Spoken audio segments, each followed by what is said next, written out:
I won't deny it, I'm a Southsider. You don't wanna mess with me. Got the police rushing at me.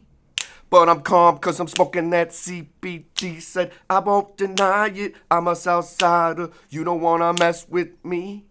Got the police rushing at me. But I'm chilling in the back of the VIP. Said I won't deny it, I'm a hill creature. Fuck around and I'ma eat ya. It's the police trying to beat ya. Well, they can't do shit to a hood preacher. Said, hey, we're back, ladies and gentlemen, one more time. Sunday, May 8th, 2022. Happy Mother's Day to all mothers out there. I'm Brian Tierney. This is the Blessed Life University podcast. With me today is Captain Matt Thomassen of the United States Army and soon to be practicing Illinois attorney. Just coming to you, hanging out Sunday. Hope you enjoy the conversation. We had a really full few past days. We friggin' haven't seen Thomassen in a while, so we went out on Friday night, hit Imperial Oak and Willow Springs. They got some pretty strong microbrews over there. Good stuff. Good people, good staff, good quality stuff, but be careful on those microbrews because they will give you a buzz. They pack a lot into that beer.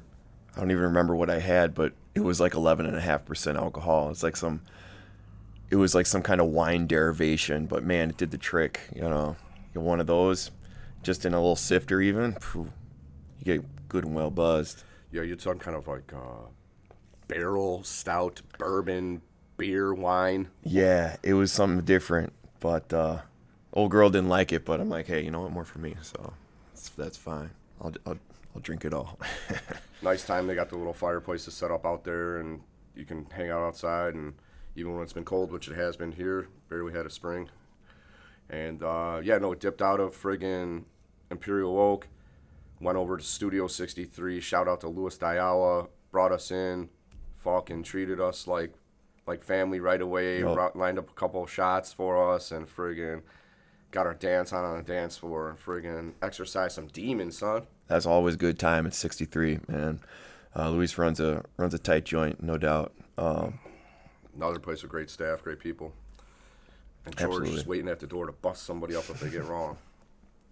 Like friggin' what they did to Chappelle, which we'll be talking about in a few minutes from now. But then we got to recuperate from friggin' Friday night. Yep. I don't do this that much anymore, so I'm tired. I'm friggin' feeling like hangover symptoms, whatever. What are you going to do, you know what I mean? You're still young. Try to sleep a bit, friggin' pop some vitamins, pills, stay hydrated with the liquid IV, and get back on track for Saturday. Friggin' UFC fights at the office here. We get in, set up. We had all the food from earlier. Grill, chill, awesome turnout, great people, so much fun. I didn't do an event for this. I didn't really promote it, but people remembered when I said that date. They're like, you still doing the fights? Yes, I am. Come on over. Nice little reunion there. What a night of fights we had.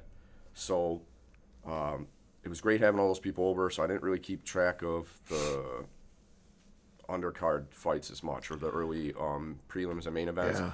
But, I mean, the highlight of the night, Michael Chandler versus Tony Ferguson.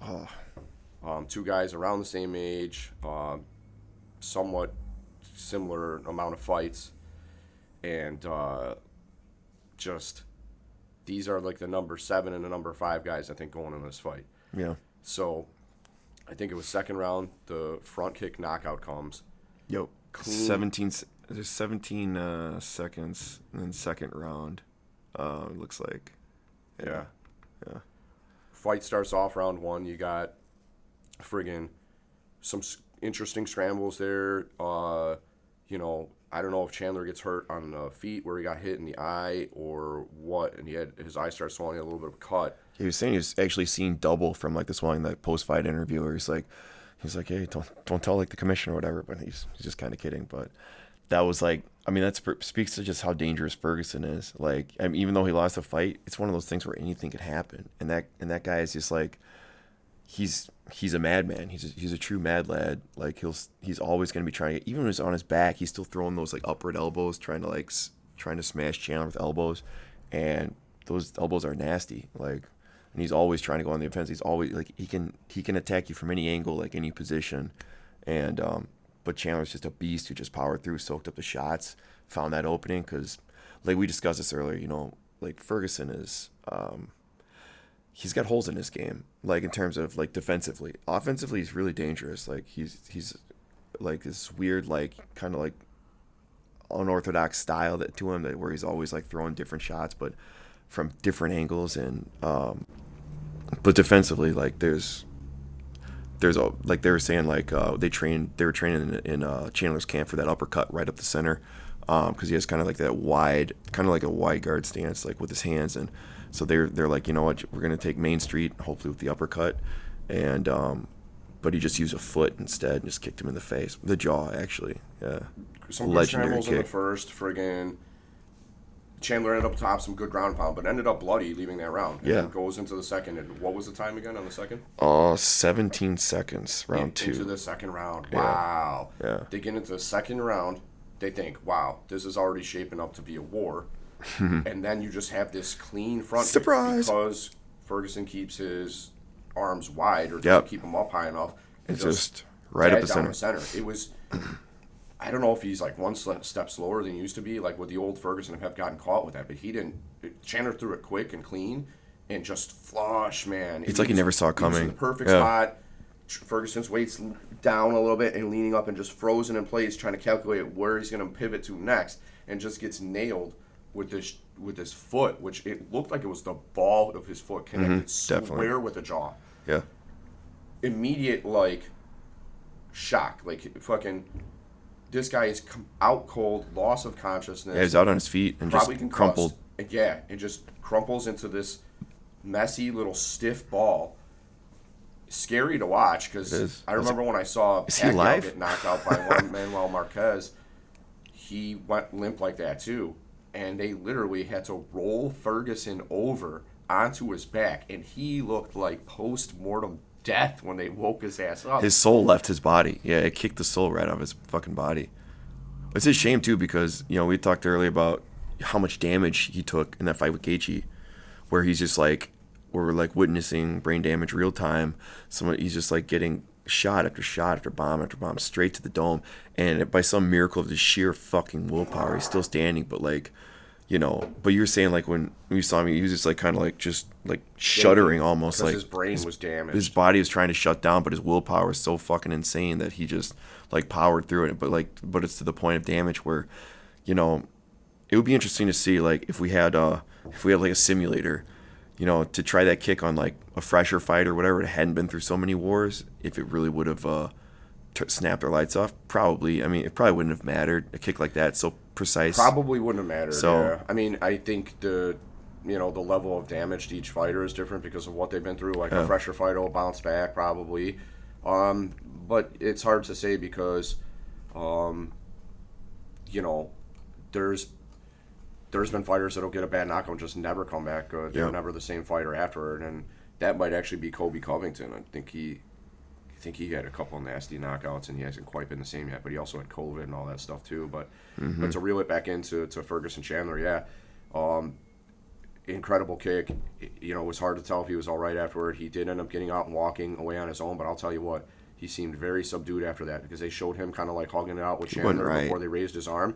And he was in a dazed and confused state, and he walked out on his own too, but he had kind of a blank stare on his mind. His head must have been ringing real bad after that. Just rattled to the point of not knowing, like he could probably have a hard time answering some basic questions, you know? Yeah.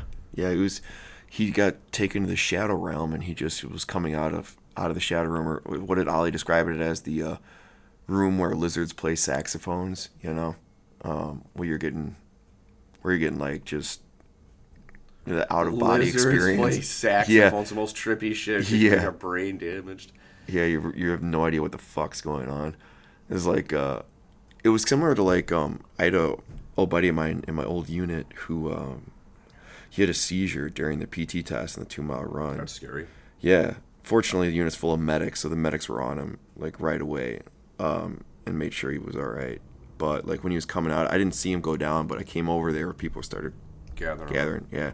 And just the look on his face, where like the eyes wide open, looking around, the where the fuck, like panicky, where the fuck am I? Like that was like where freaking Ferguson was, like coming out of that kick, like just it's like he had a fucking seizure, Kind of, yeah. He was like on autopilot. He got up, he went through the ceremonial thing, but it was clear that he needs to make an exit, because there's been times like Rogan has said that he doesn't like to interview people after they've had a bad knockout, because the shock causes sometimes like weird emotional reactions, because your fucking head is wrong and your body, the whole probably endocrine system starts getting off of whack, and just weird shit's being released in your brain.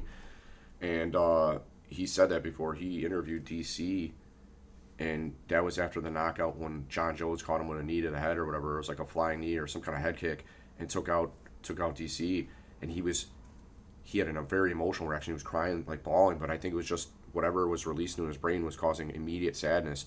Or they say some people are just obviously concussed, where they can't string together their words or sentences properly. Yeah. And like that would have probably been Ferguson last night. Nobody would want to hear that guy talk, I'm sure.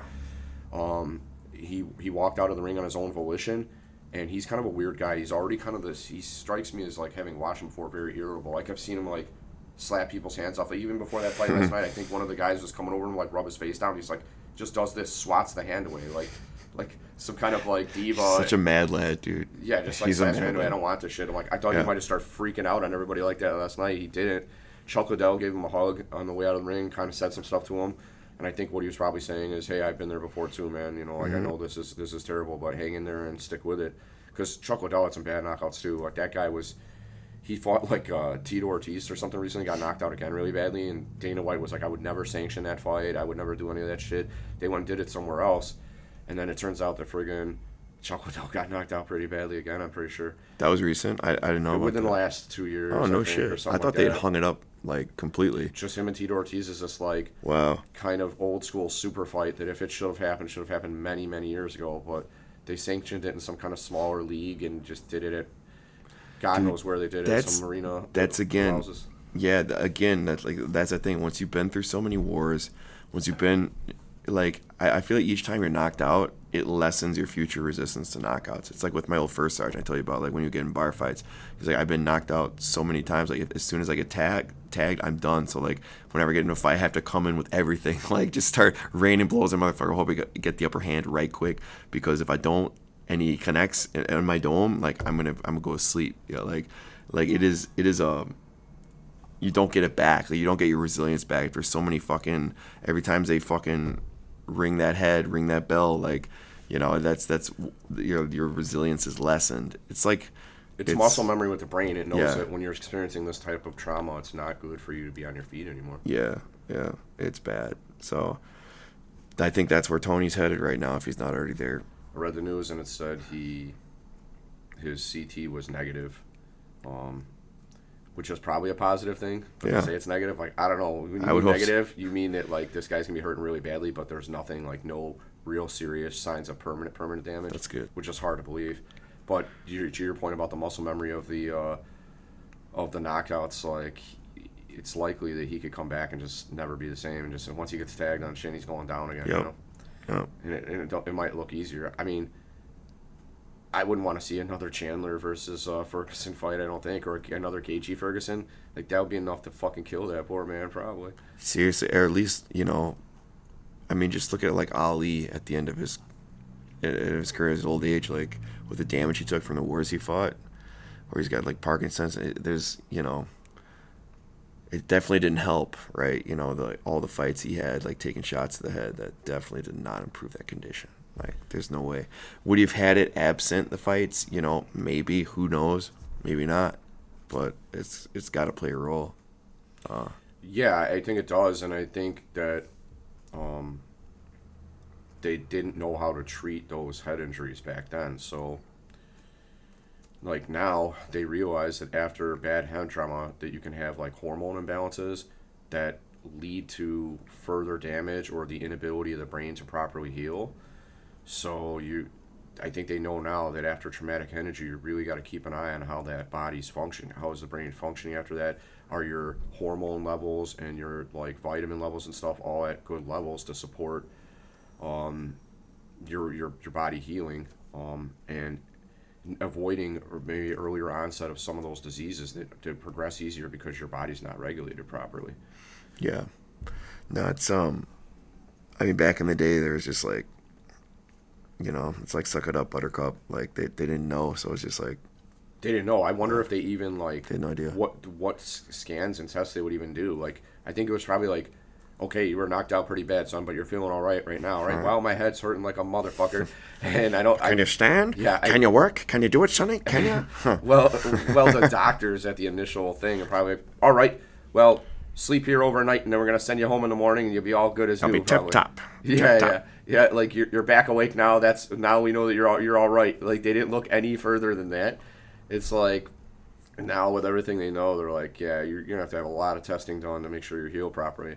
And they said that during COVID too, that it's the side effects it was having because of the swelling is similar to having like a brain, traumatic type of brain injury, minus like blunt force. But they said controlling inflammation, it was key to healing, and then maybe checking on hormone levels and stuff too. It was Dr. Mark Gordon was saying that, and so like that's one thing I think that a lot of people didn't look at after COVID infections was like, dude, you should probably get some blood work done and see how your system's working after that.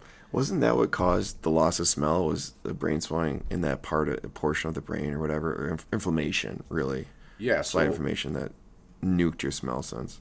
According to Dr. Mark Gordon, you have a like cytokine storm after you get infected, and what that is the inflammation is caused by the body's immune system and the resulting inflammation from that. So it just has this overwhelming response because it knows that it's like World War III, that it's about to fight with this virus that's invading the body and quickly multiplying. And a lot of the collateral damage is the inflation in the body. And they say, I guess that inflation, that inflammation in the brain can affect how the body functions afterward, post-infection. And yeah, to your point, maybe the loss of smell and taste is just it's a lot of inflammation accruing in the brain in the area that controls smell and taste. Yeah, that's what I heard, but I don't know that to be fact. And I'm sure the YouTube algorithm, now that we've said the dirty C word, will flag this podcast as medical misinformation. No, I don't want it to go away. Too much time and effort goes into these, but I know.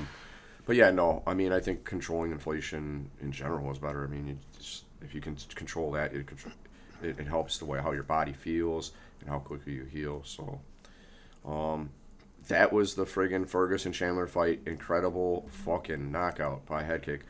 Very scary to watch. So much beautiful skill went into that, but very, very scary to see somebody get knocked out like that. And what a thrilling moment, though, in fighting to see that. Yeah, I literally, not much, only one other fight made me literally jump out of my chair.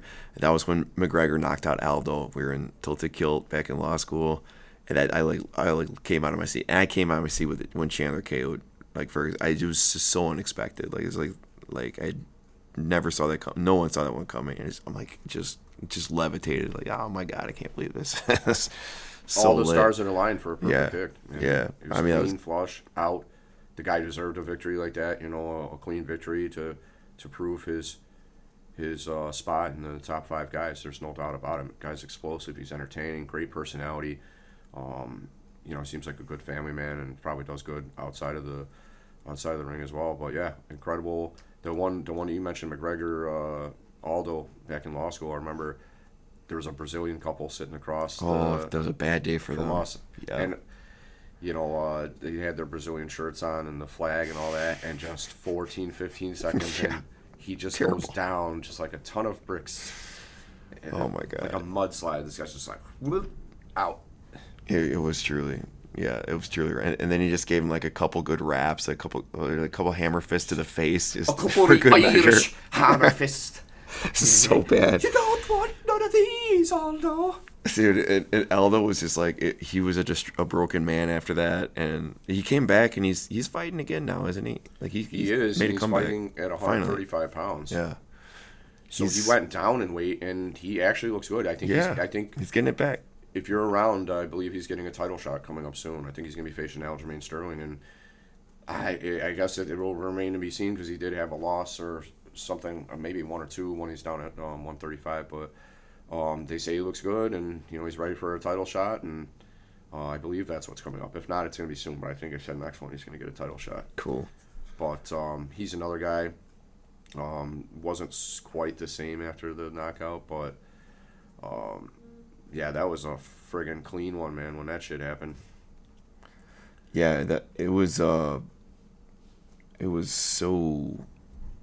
unexpected. I mean, everyone expected a war, and yeah, it's just like it wasn't the shortest. The shortest fight in UFC history wasn't it Masvidal Askren where he just leaped across the octagon and kneed him in the face. Yeah.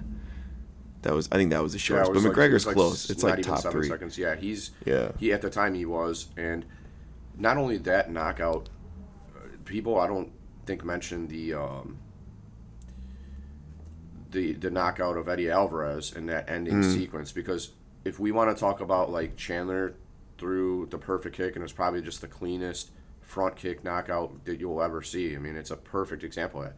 Well, McGregor's finishing sequence against Eddie Alvarez was one of the most beautiful combinations of punching I've ever seen in my life. Sniping, yeah, it was so accurate. Pop, pop, just yeah. It was like the Muhammad Ali, like fly like a butterfly, sting like a bee. He advanced forward in this linear manner and just strung together these combinations where he was just, I've never seen somebody so in the zone. Eddie's going down and he's still landing shots on his chin as he's losing his balance, and just it was the cleanest, just fine display of boxing and footwork and everything. Just ate him up, dude. McGregor's striking is fucking awesome. When McGregor's on point, on game, like his striking is like one of the most precise ever, and you can just put him the shots exactly where he wants. It's just when you get him on the ground, then like we talked about that earlier, like with Gaethje, like that's the Achilles heel of these strikers. It's like as soon as they have to roll, and they get paired up with a jiu-jitsu master, or I guess Russian sambo master like Khabib, they get fucking obliterated on the ground. And I mean, to McGregor's credit, he went 4 rounds with Khabib.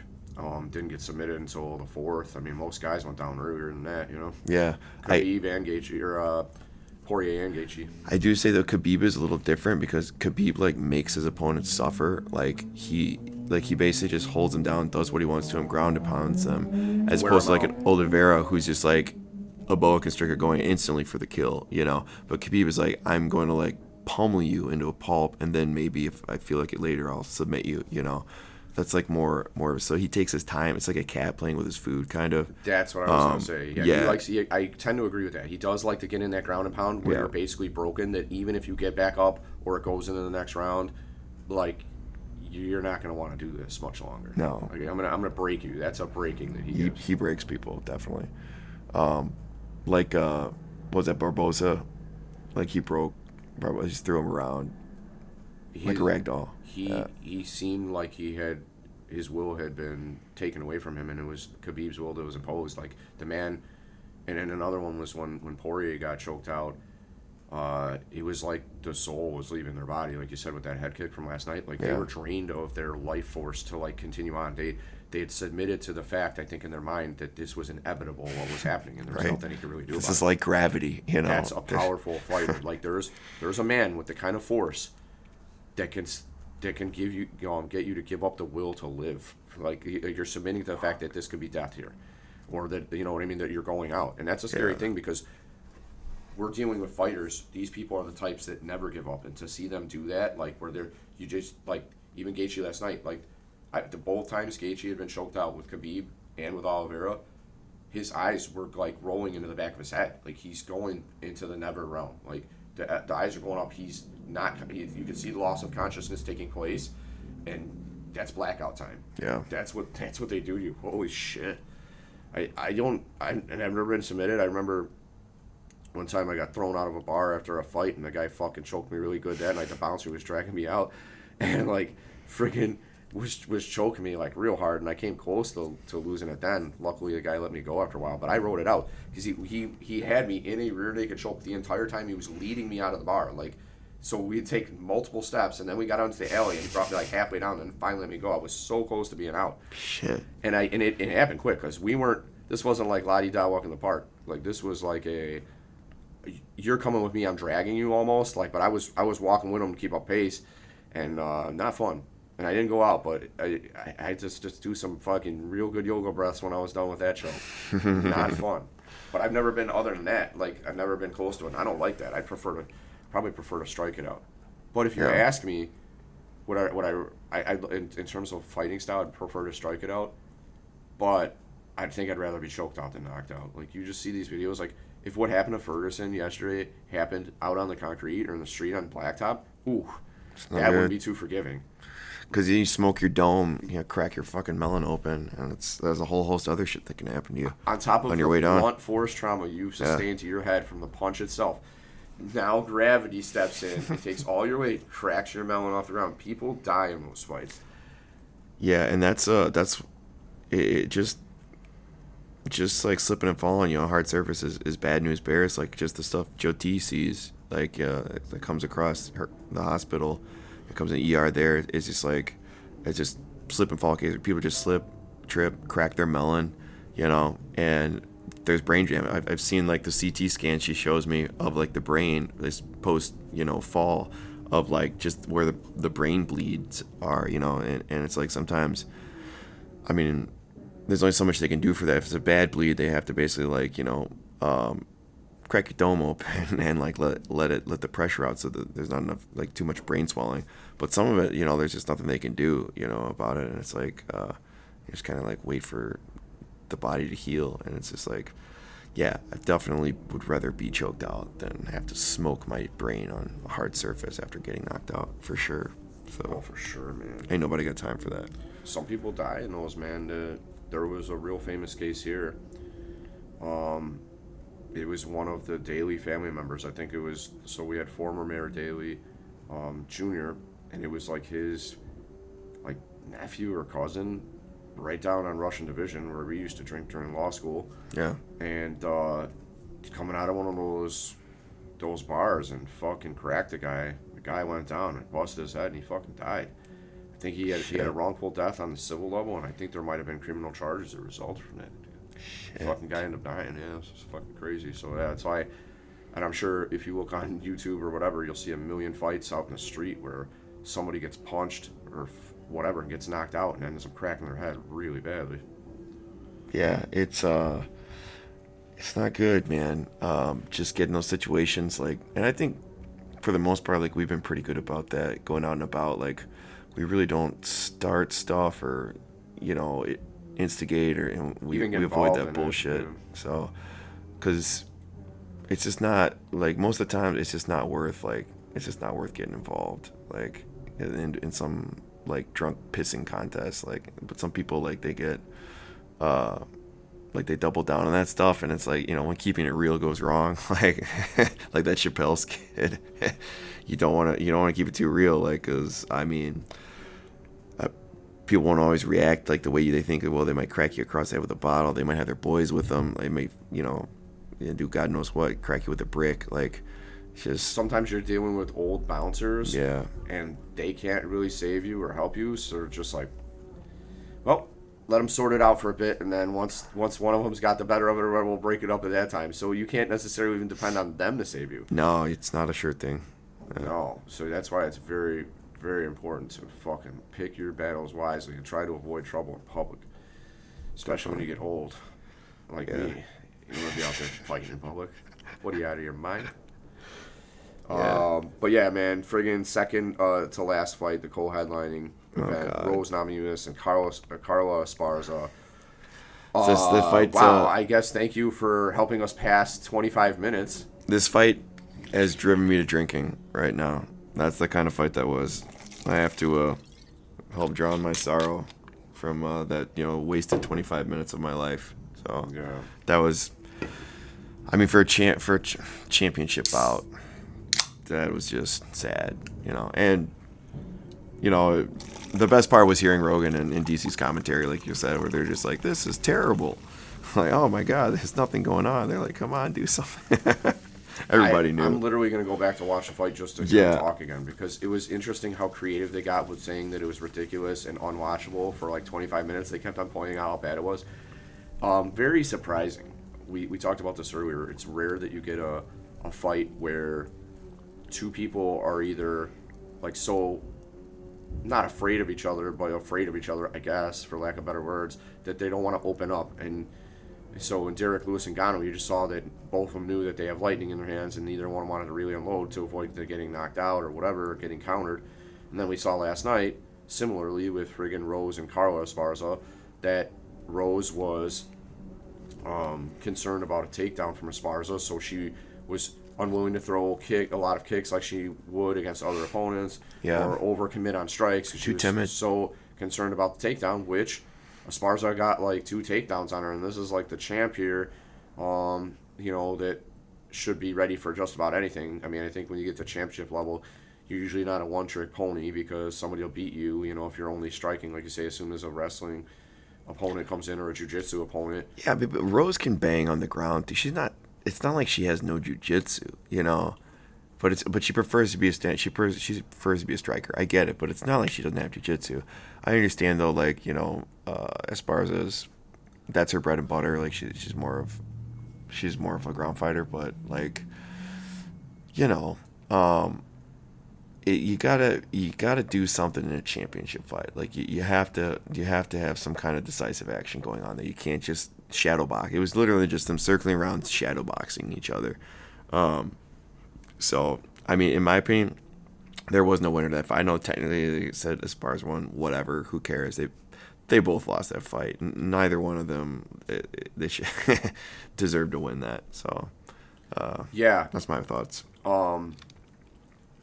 Rose was so concerned of Carla's takedowns. Like I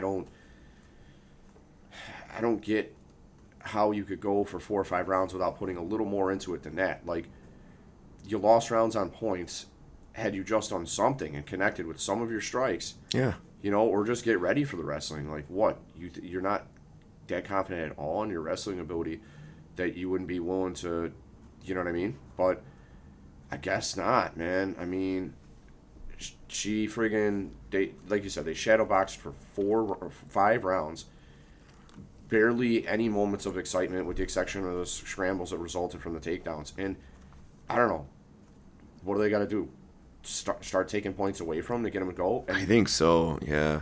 There's got to be some kind of incentive to, actually take action. And same thing why they, will break up people, who are just... we're just a fucking blanket, just lean up against the wall and have no action, not do any work. They should take a point. There's got to be you can't let people just continue to dance, or they should both have to forfeit or something like that. Yeah, there has to be action within a certain amount of time. No one wins this. It's a double forfeiture, Yeah, like a no contest type of thing. Friggin', I don't know if taking points away would have even really changed things, because the coaches were in the ears of both their fighters in between rounds, and he's like, you need to start letting it go. Let your hands go, let your feet go. Trevor Whitman was telling friggin' Rose that, and she didn't do it even then, and she had to have known that the fight was hanging in the balance.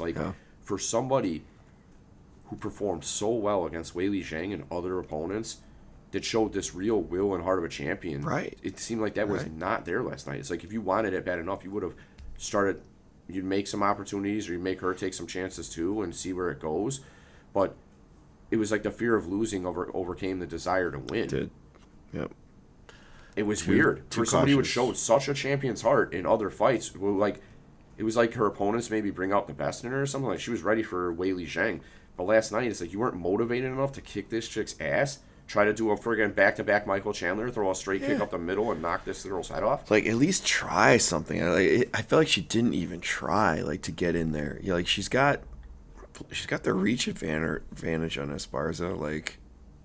Use it. At least try it. But it's a fight. You have to fight. It's not... I understand...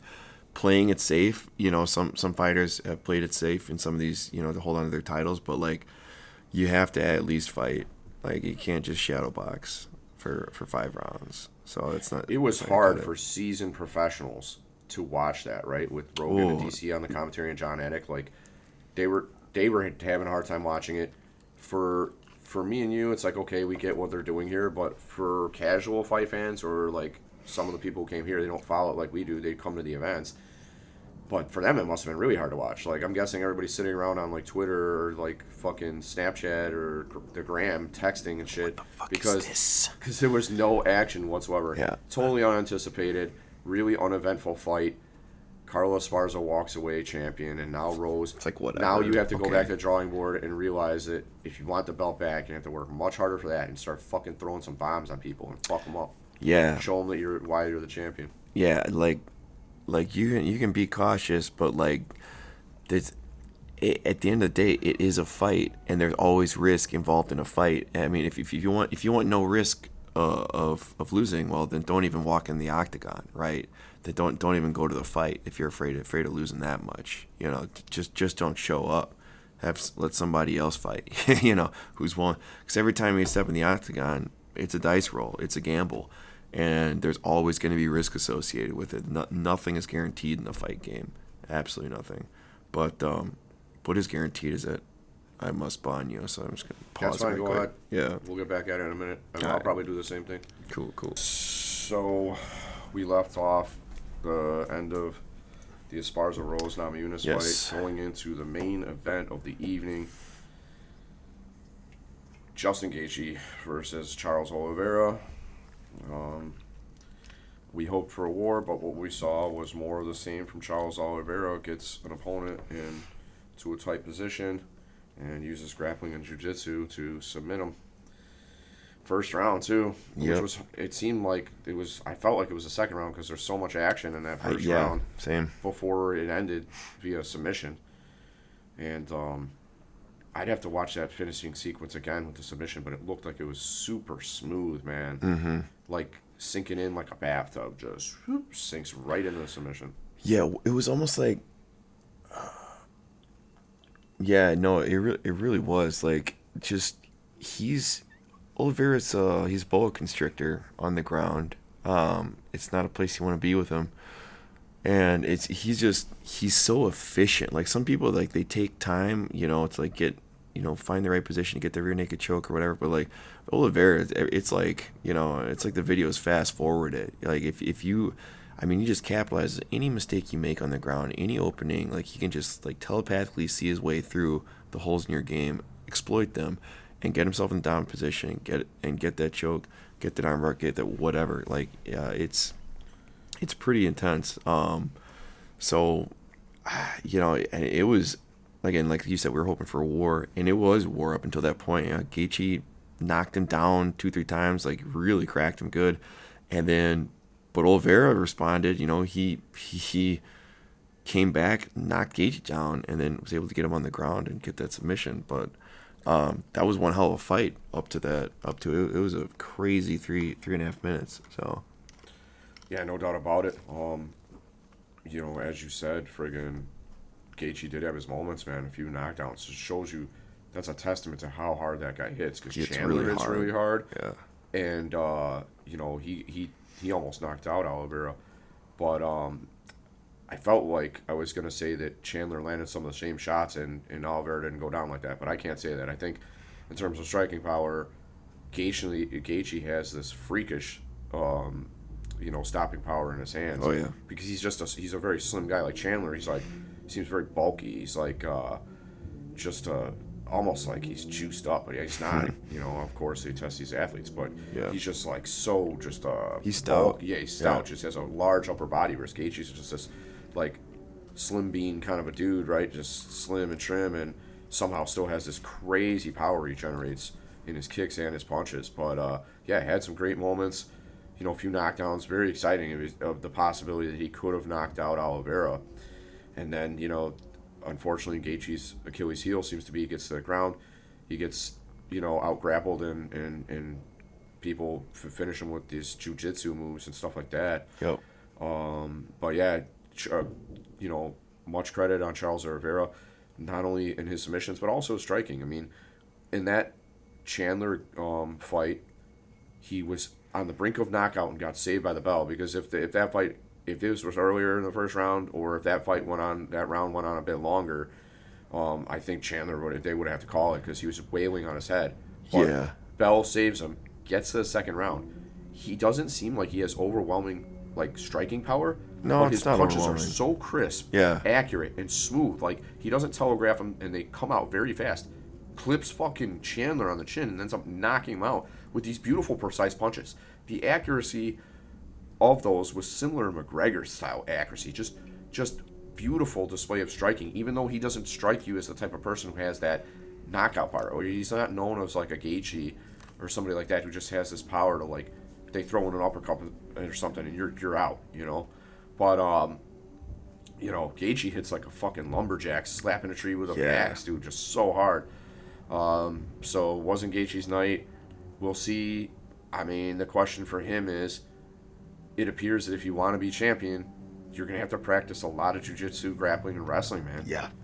Because he's got the striking. You don't even... Sure. That's covered. So let's see what Gaethje does. Is he going to be a multi-dimensional fighter and go back to the drawing board and really practice jiu-jitsu and try to maybe earn, a purple belt or a black belt or something like that and get really good? I mean, I'm saying that now, and I don't know whether Gaethje, where he's at with jiu-jitsu or whatever, but to combat that, if he could just add that element into his game, like, he could be as deadly as Oliveira or Khabib if he just had that.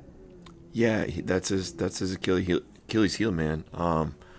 I think he's, about as good as you're gonna see striking wise, Yeah. But it's just all the like when the fight goes to the ground, a lot of them do, like, if that's a hole in your game, these grappling artists are gonna exploit that. Like, it's it's just something he's got to work. I don't know. I haven't been following it too close. I don't follow what fighters do, like their camps and stuff. So I don't know what he's been working on, what he hasn't. But it's like, seeing this now is becoming a theme, and he's gonna have to focus more on it, like in his camps in the future, like to shore up his ground game. And maybe he has, and maybe that's just like where he's at. He's only so good on the ground, but I don't know. Like, we saw that with McGregor. That was his Achilles heel too, the ground game. These like fantastic strikers. It's almost like you can only. It's like you're building a character in a video game. You can only put so many points into which category. You got stamina. 7 points in stamina. 8 points in strength. It's like, okay, and these guys you put all his points in striking, but you have no points left over for ground game. Like, it seems to be not a good strategy for the current UFC because a lot of the fighters that come in seem like incredible generalists and not necessarily specialists. You got some people are known for striking, but like it seems like the people are the most dominant champions are the people that are good everywhere. Yeah, like GSP.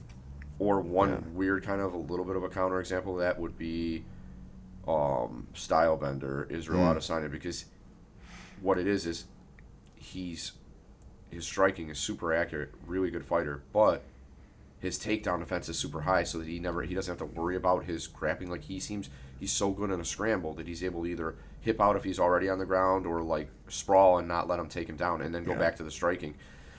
But I think there's a disadvantage for guys like Gaethje who probably have not done jiu-jitsu all their life or whatever. Like, if you get one of these guys who's done it, like Charles Oliveira, I don't know necessarily his history and his training, and I'm guessing he's a black belt in jiu-jitsu, but what I feel like jiu-jitsu does for these people, it makes them so comfortable with the strain and the pressure of jiu-jitsu that they become like chess masters, like you said. Yep. It's almost like they fasted forward into where this is going, and they already know what move they're going to do, and then they just enact it at the right time.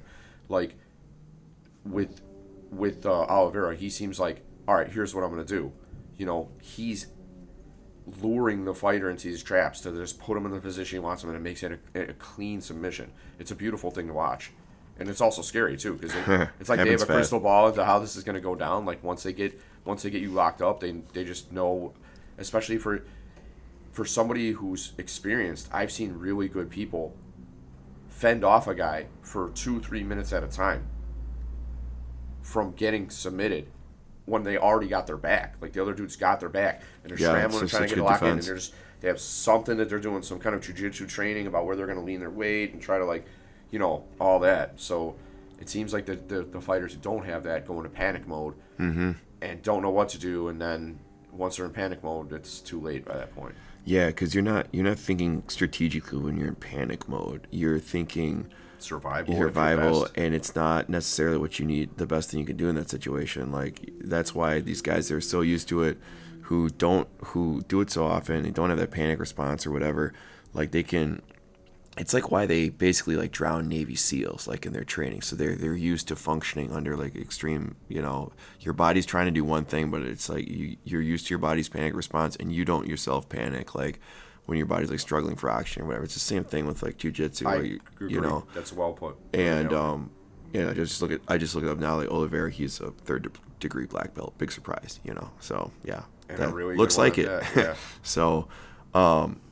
But yeah, when you do that all the time, like you know exactly what to do, even under stress, when someone's trying to choke you out, when they've got your back or whatever, and you can just like automatically go in your defensive mode, shrimp out of there, shift your body to the position where like you're less vulnerable, and like you just do that automatically. Whereas opposed to like if you're not used to doing that, if like you haven't done that for forever, or like you're kind of new to it, like some of these guys are. I think like at the point of pressure, they panic or whatever, and it doesn't work out for them. So yeah, I think what you need there is having trained so much that your defense is muscle response and muscle memory for you now, that if you can put that panic aside, you're just going to execute the normal standard procedure. Oh shit, he's going this way and he's got my arm here, this is where I need to be. Yep. Get out, or whatever they do. That's the value of jiu-jitsu, and to avoid that panic response. If you can control that and execute, your training, you're good to go. It's a beautiful thing to watch. I'm like 50-50 about getting involved in jiu-jitsu. I don't want to end up hurt, so I would tell people like I'll engage in light sparring. I don't want to like fuck up my joints, my knee, or my elbows, or any of that. But it's something that would be incredible to know, just the value of like if you needed to defend yourself and it got to the ground, which most fights do. Are you relying on raw instinct and like memory from the sports you like were in high school, like wrestling, or do you now automatically have a procedure in place as to how you're going to deal with this or try? But good stuff, man. Great friggin' night of fights. Thank you to everybody who came out here. I didn't really promote the fights that much. I didn't have an event. I didn't really text a lot of people, but I told them about it May 7th, and they seem to remember. We had a great crowd that came here last night to the office, the podcast headquarters, to hang out and watch these fights. And obviously the highlight was Chandler, Ferguson. Rose and Esparza was a dud. The last fight was just a beautiful display of jiu-jitsu. Go down Charles Oliveira, and more good fights to come from all those guys. So do we want to hit on the Dave Chappelle assault? Sure. Or the assault on Dave Chappelle would be more accurate? Yeah.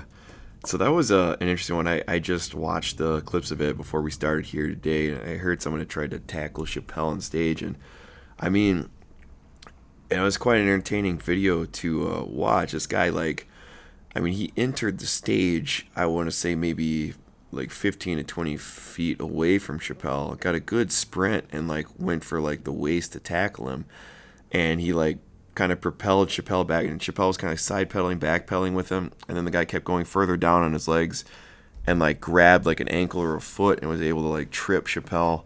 But by then, Chappelle's crew was on him, ripped this dude off.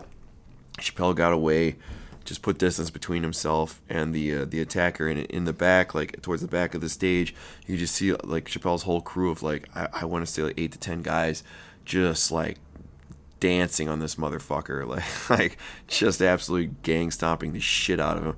And Chappelle, of course, wasted no time in turning that into some material for his show. He started cracking jokes, as of course he did. And I think at one point he went back to I think joining the beating to either watch or get a couple good shots in, because he said he What did he's quoted? I've been doing this for 35 years. I just stomped a dude backstage. I've always wanted to do that. And the dude deserved to get stomped, but I mean, I think maybe they went a little overboard. Like we saw the short video of that guy getting wheeled away on the stretcher, and either his shoulder is completely out of the joint, or his elbow is popped out of the joint because one of these things is bent the wrong way. And I'm looking at it and like his arm is like coming out where it should be, going the other way, and it's like he is really like apparently has like broken wrists and like a broken arm or something like that from the savage beating he received. Don't know why he had a. I don't think we know much about this guy at this point. Have you heard anything about who this fucking nutter is? I haven't looked into it. Yeah. I'm sure he has some kind of weird history or something, but yeah, wild to see. Chappelle's in the middle of his stand-up act. A guy gets up onto the stage. That's number one, so he's got the cardio to do that. Then sprint at Chapelle, cause a scramble between him and Chapelle, and the man is carrying a fucking knife in the shape of a fucking fake plastic gun. So I saw a picture of what this guy had on him, and it appeared to be like spring-loaded blade, Really? almost like a switchblade type of fashion, that he was like trying to get up there, tackle him, and then maybe start stabbing Dave Chappelle with that fucking thing, stabbing him to death. Wow. So That would be bad. there's a whole bunch of security stuff to talk about there. And then also, as far as the stomping he received, like, this is where you see instant karma, instant justice come into play. I'm pretty sure back in the day, if you rushed anybody, most of the time it was going to be him and all his friends who were fucking kicking your ass backstage or outside, probably. Oh, wow, yeah. I knew... Yeah, so I'm looking at the picture of this gun. Yeah, exactly what you said. It's a folding knife that comes, like, out of this fake gun, and the gun is the handle of the blade. Jesus, yeah. Probably wanted to shank him, like, in the neck or something with it. Oh, my gosh. Yeah, man. So, yeah, I think the beating was definitely warranted. God knows what he was trying to do. It's ancient justice and karma of revenge. Like, this guy just committed an act. And if he could have been successful in stabbing Dave Chappelle, I'm sure he would have. Your crew and your friends are there with you. Like, in where I came from and how we grew up, that's everybody's banding together. This guy's getting his ass kicked really fucking bad. Like, you have so much adrenaline and energy going, and you know that this guy deserves a good fucking slap for what he just did, and they fucking delivered, dude. That's the risk you take when you're going to try to fucking assault somebody or fucking kill them on stage. That you're going to get fucking hurt bad. So in terms of the level of degree, what was all right or not, hard to say. If I was there, I would have loved to have been fucking stomping on that guy. I'd have been right in there in the mix, dude. It would have been a good old fashioned jumping, dude. That's what it looked like. I mean, you had all these dudes just gang stomping the fuck out of him. And I'm just like, God, it would have been fun, dude, at that point. Like, you just try to fucking tackle my man on stage and maybe stab him, which they didn't even know that at the moment. They just know that he assaulted Dave Chappelle on stage. I don't think they did an investigation in 2 seconds and found out this guy had a fucking, a weird ass switchblade spring loaded fucking knife in the shape of a gun. God damn, I'm glad they got his ass, dude. It's like, respect, man. If you're going to fucking assault somebody and you get assaulted back by their crew, I just love to see it. Legalities aside, this is a human friggin', carnal fucking animal response. Like, I want to see that guy get his fucking ass beat for trying to stab somebody on stage, dude. It's an old school, it's the old school remedy to the situation. Like, you're going to get a beating on site. We're not waiting for the police to, cuff you and then gently force your head down in the back of the squad. You're going to go, you're not even leaving in the squad. This motherfucker left in an ambulance, son. That's great. You committed a crime, and you need to be put into the fucking long arm of the law, the fucking in the hand of justice, but instead they have to give you medical treatment first. That's the way it should be. So you're going to show up to that first fucking hearing, the arraignment, and fucking broken arm, showed up to the judge. The state can't do that to your ass, but fucking guy's crew can, so don't fuck with them. You know what I mean? Dude, so I'm reading an article here. So apparently Chapelle talked to the guy and asked him why he did it. This guy's name is Lee. Last name Lee. Yeah, something Lee. And fuck you, Lee. Yeah. Wherever you are out there. He is Anyway, so they talked to this guy Lee, and he said that he launched into a whole story about how his grandmother had been forced out of her Brooklyn neighborhood because of gentrification, and the on-stage attack was supposed to shed light on her situation.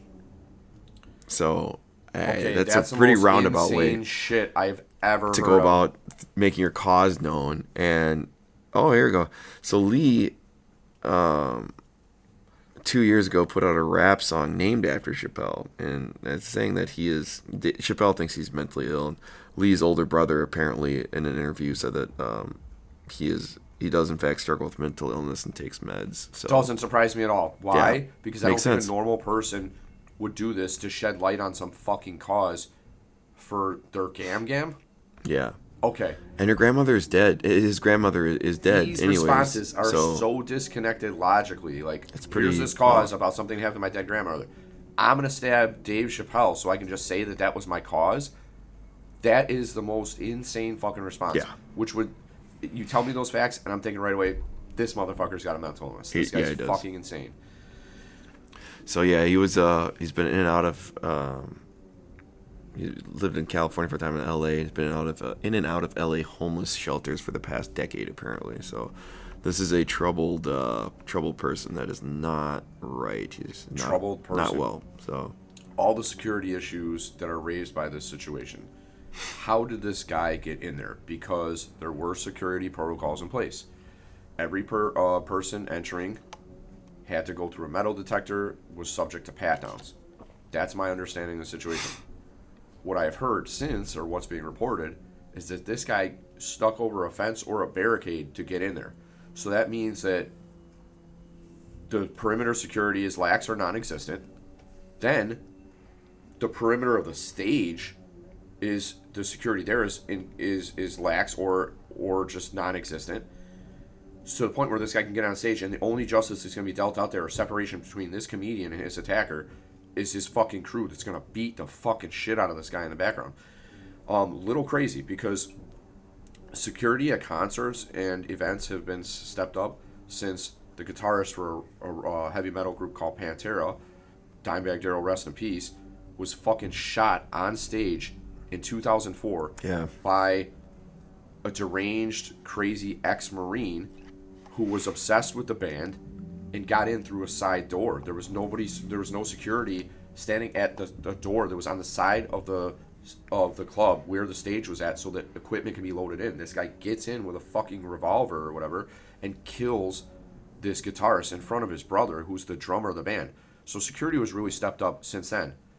At heavy metal concerts and a lot of like pop singers concerts, you have a barricade of these like juice head steroid freak security guards who will pull you out. They'll save you if you're in trouble, or fucking smash you and drag you out without the choice in the matter at these concerts. Why don't they have that for Dave Chappelle? Yeah, the security, I mean, they weren't, it shows you how fast shit can go down. You know, it's like that old adage of when what was it?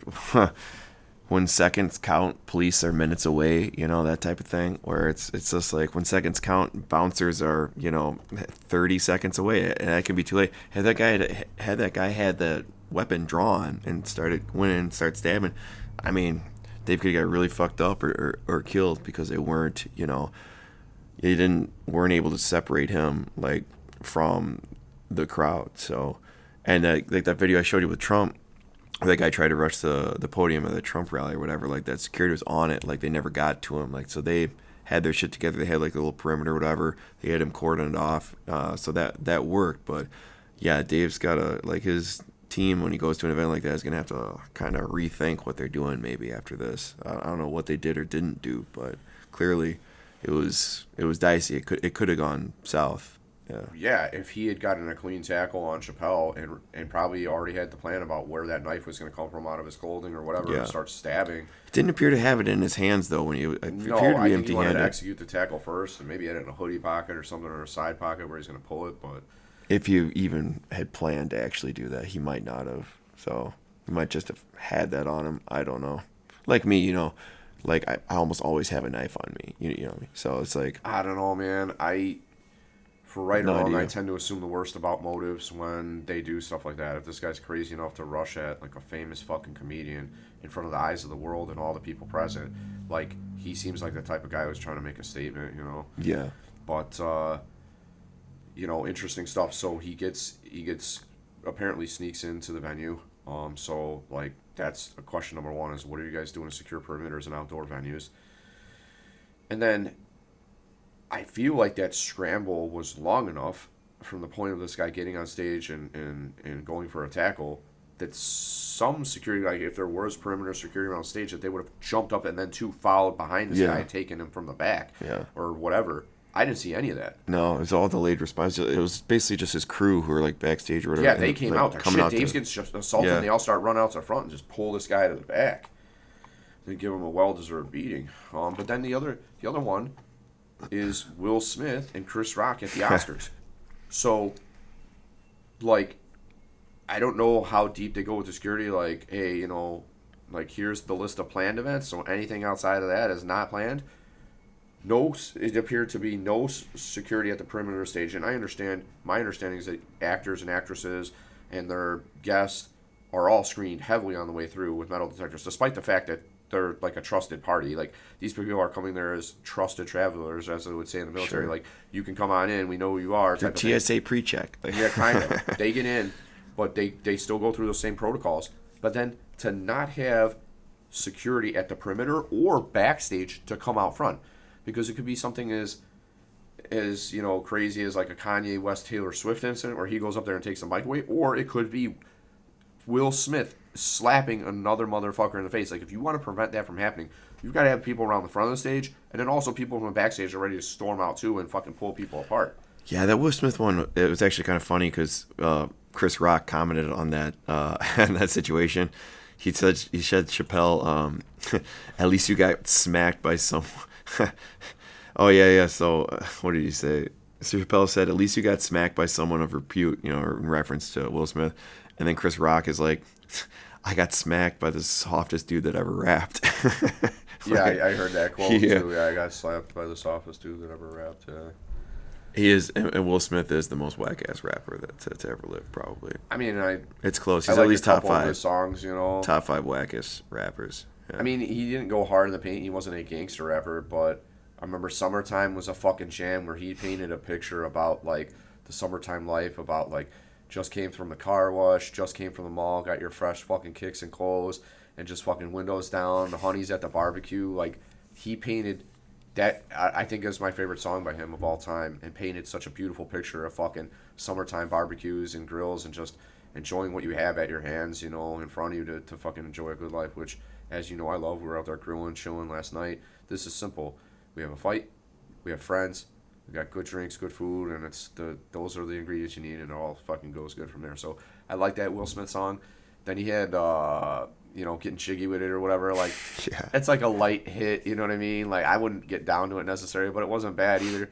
But yes, soft rap for sure. He's not going hard in the paint by any stretch.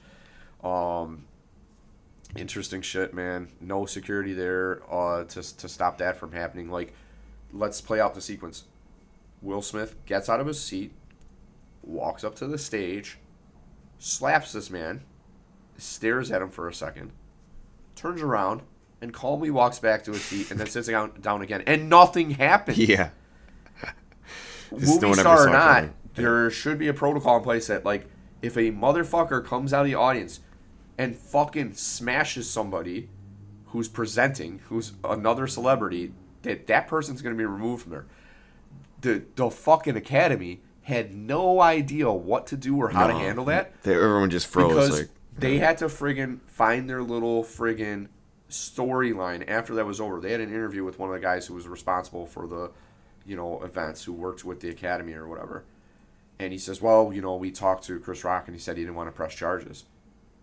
Well, yeah, but that's after pressing the fact, charges, though. that's a criminal matter. Let's not let it get to that point. Yeah. Pressing charges is a criminal matter. Are you going to allow this individual to stay for the rest of the ceremony? And then I guess because Will Smith was winning the Best Actor of the Year award or whatever it was for that film about Venus and Serena Williams and how the dad was a coach to them and he played the father in the movie. They're like, this guy's got to friggin' go up there and accept this award. The other reality is, like, if you kick him out, then it's going to be like, okay, we're accepting this on behalf of Will Smith, who's going to be honored for, like, Best Actor. They bring Jada up there, she accepts it on Will. Because he assaulted somebody on stage tonight. And not just assaulted somebody, not just anybody. One of the most legendary comedians of all time. Yeah. For a soft, I mean, you got some thin skin if you're Will Smith, and there's people debate whether it was just because he initially kind of chuckled at it, then he looked over at Jada and she was all stink-eyed about it, and then it's like almost like he got mad on her behalf. You know, this is what some people say because, but who knows? But it's just like a GI chain. I mean, it's just like there's a lot worse things you could joke about or that have been joked about, like that people haven't reacted to. I really didn't think it was beating worthy. You know, I try to put myself in those shoes. Like if someone made a joke about Joe T or whatever, like if she had alopecia or was bald or whatever like that, you know, would I fucking slap a dude for it? You know, it's like, plus it's like, you know, that's the whole thing. He's hosting the event and it's like there's always going to be a little ball busting. I thought it was relatively light and certainly not rising to the extent that it was, you know, fighting words. So no overreaction, I felt like. I don't know. I felt like if this was years ago and, you know, it was an award show where somebody said something about another person's wife, like, I feel like if this was the Sinatra era, yeah, they would go up there and fucking slap that guy. Maybe. And let him know that, like, you never be disrespectful. Of course, we never really seen it happen before, so I guess it didn't, but then again, maybe these motherfuckers knew back in the day not to say shit about people's wives or whatever. Yeah. You know, yeah. But still, like, today is an era where you would think that, you know, you'd be able to make a joke, not have to worry about getting slapped. It maybe would have been like a Twitter war later or something. But in this case, you know, he went and slapped him, and it just seems like, I feel like the most of the people I talked to thought it was wrong for him to do that. And do I think so too? I think, you know, if you could slow it down and handle the situation better, maybe say, like, man, we're fucking live right now, but I need to tell you something, man. My wife's very sensitive about that, and I'd like you to, like, her feelings hurt. I want you to apologize to her on fucking national television right now and say that you're sorry that, you know, you weren't aware that this was an issue. It was very sensitive. You didn't mean to hurt her feelings, and then move on to the next fucking thing. If he didn't do that, then maybe you slap him, right? Right, you gave this guy, you told him, like, this gave is a you a very chance. sensitive issue, and you're doing this right here at the award ceremony. You said something about my wife. Now I take it personally as well, although we know obviously he was laughing before. And then he looks over and sees that she's hurt or whatever, or she appears to be hurt, and then he goes up there, I'm going to show you what a fucking man I am. Right. Like, this motherfucker challenged Chris Rock to a duel up there, slaps him in the face. and credit to Chris Rock, too. I said this before. He was slapped pretty cleanly by a larger man very swiftly. I mean, he wasn't, this was not a, like, a love tap. This was like, I'm going to send you a fucking message. I'm going to hit you really hard. Held it together. His brain had to have been jarred. I mean, he slapped him pretty fucking good. And he stayed on his feet, didn't go down, and fucking handled it as well as he could have afterward. You could tell he was trying to search for what would be the appropriate thing to say in that instance. He handled himself pretty well afterwards, I thought. Well, quite honestly, you know, he was like, he was in this weird place where if I say more, he can come up back here and slap me again. So you have to really watch. Because then fucking Will Smith goes fucking rabid and fucking like a fucking person who's infected with rabies and starts yelling back up at the stage. Yeah. And when he said again, it was just a joke. Like, no excuses. It's not just a joke. You keep my fucking wife's name out of your fucking mouth. Yeah. It was like, wow. Because I think Chris Rock just pumped the brakes because he's like, dude, the Academy they left me alone. You know what I mean? Like, I'm up here to fend for myself. I guess I will move on to the next fucking thing because there's nobody here to stop me from if this guy comes back up on stage. And then he left him there. Can you imagine? Chris Rock hosted the rest of the award ceremony with the guy who came up and fucking slapped him hard as fuck on national television is still sitting in the front row. Yeah. It's like this guy is now your main heckler for the rest of the fucking 2 hours. He's got to stand up there and think about that shit. Holy shit! What a wild experience, Thomassen. It was pretty wild. It's like what the? I mean, I don't know what the hell is happening, man. It seems like with shit like this going on, you got celebrities slapping celebrities, people tackling people on stage, comedians now. Like, what is up with this? Like, everybody's man, comedians are They're punching bags right now, man. Like it's just like, I feel like tackle someone him, punched me in the bladder. I got to piss real bad. Oh, yeah. We'll be back in a minute. Yeah, no, go do your thing, man. Oh, them fuck katanas.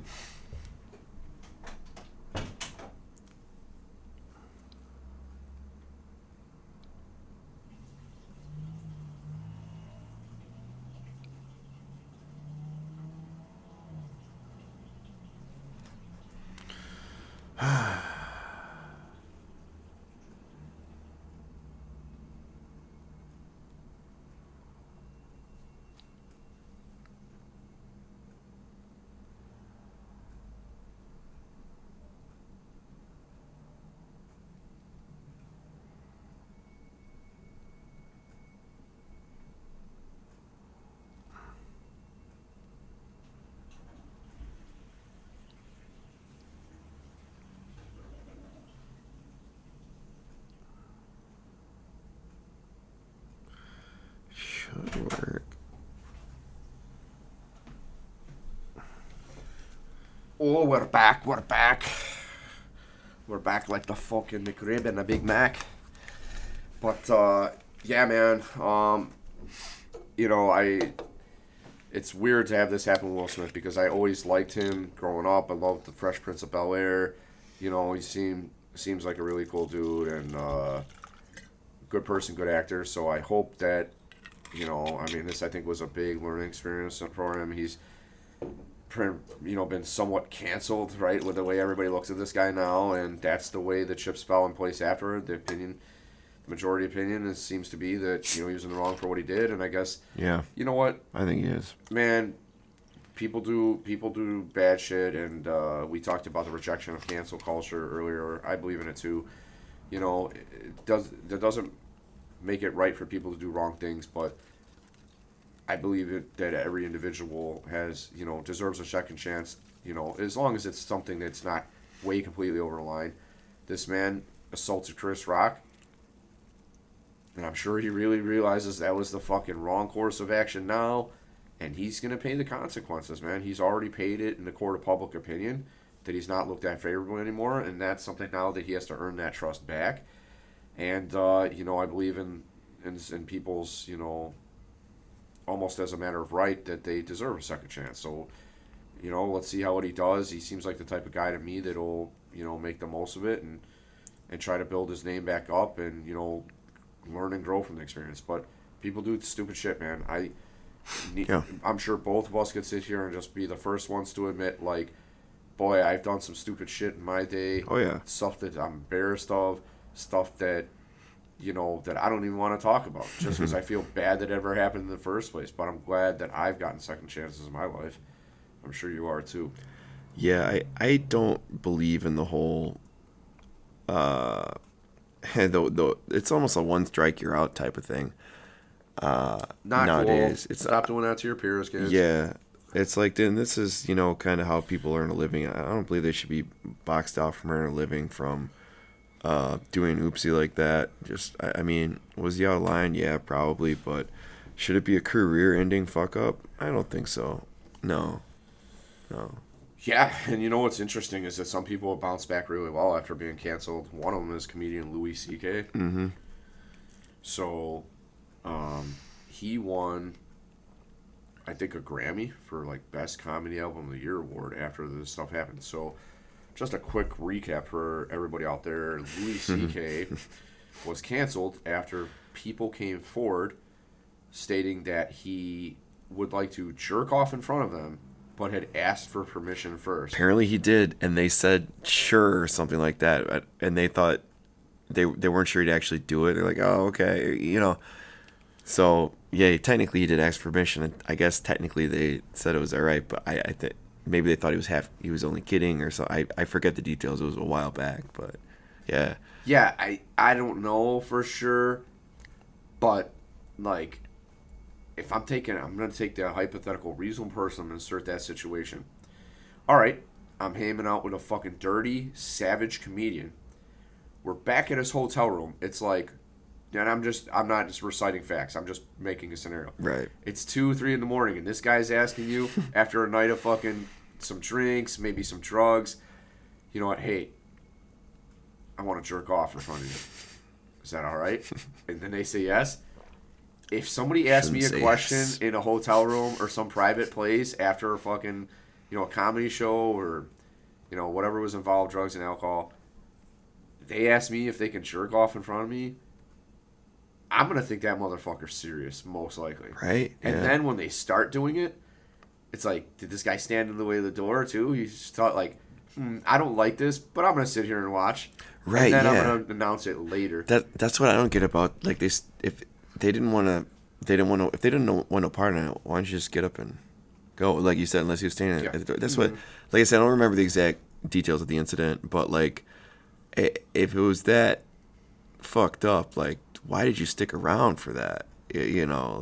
Like me, if a dude pulls out his dick or whatever and starts jerking, I'm getting the fuck out of there, man. Like, I'm not gonna stick around and wait for him to, like, bust it on the stomach or whatever the fuck he did, like, no thanks, man. So it couldn't have been that egregious if they were sticking around for the show, I would imagine. At least not to them, egregious to them. Yeah, like, what? You felt obligated because this guy's comedy royalty to stay around until he finishes, even though this is really fucking weird to you? I don't know, man. I feel like people get buyer's remorse in life a lot of the time, so they later think, oh, well, it's been eating away at me. It's like, I don't know if that's something with society that we need to train people to try to be more assertive or something. I have no idea, man. But he bounced back from cancellation. Louis C.K. bounced back from cancellation. Apparently he's selling out huge shows now. People are saying his comedy is as good as fucking ever. I love comedy. Can't wait to see more of it. We lost a lot of good comedians in the last couple of years. And, I got friends that are doing it around here now, man. When you're in, like, I go to, like, 1 or 2 comedy shows a month, and it's really cool to see these local comics trying hard and, doing their sets. And so there's plenty of that here. It's really cool to see.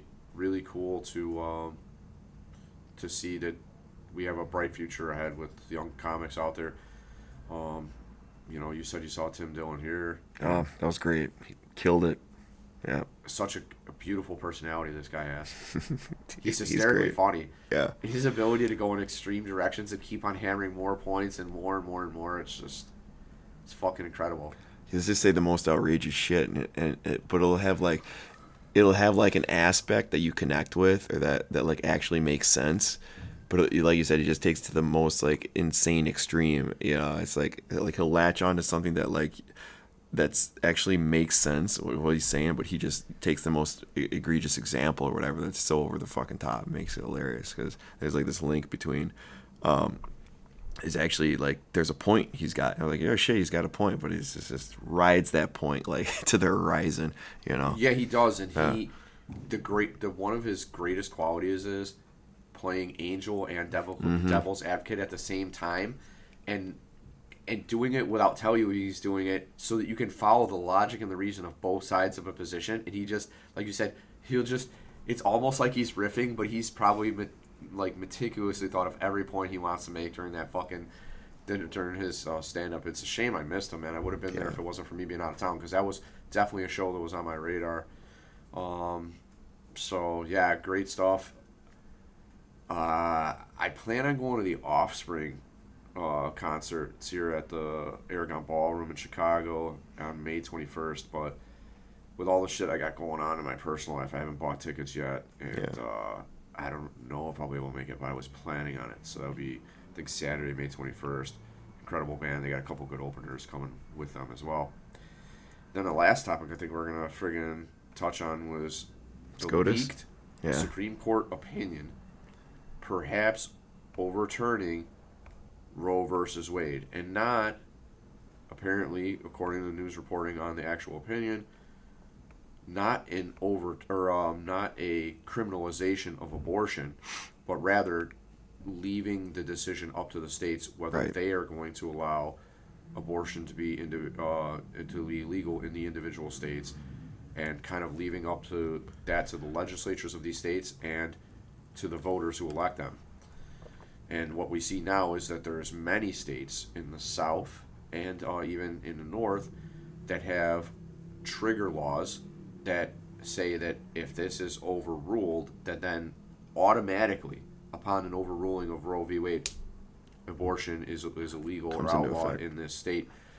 And this leak of this opinion is the first of its kind that we know of, Yeah, not familiar or with that's any been others. this publicized on a huge case that is very divisive throughout the nation, and has a lot of implications for America, because if half the country has outlawed abortion, and it would be criminal in those states, that creates like almost like a black market in the states that do allow it to be legal. So you will Yeah. have a migration of people who want to get abortions who have to leave their state and go to states where it is legal.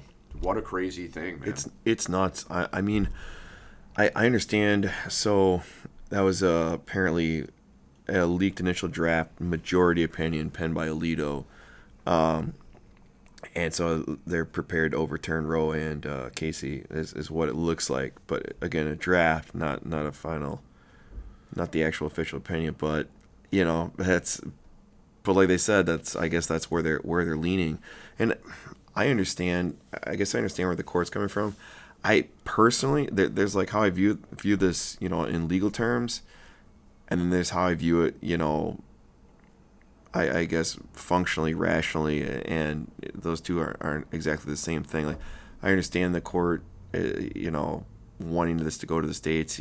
There's I think there's a lot legal. It makes legal sense that leaving something that's not really explicitly covered by the Constitution to the states. But then again, like we talked about earlier, you can make an argument like previously, like with Roe v. Wade, and Planned Parenthood v. Casey, like they looked at this essentially as like under the umbrella of due process and underneath due process being a privacy issue, essentially, as an offshoot of that umbrella as well.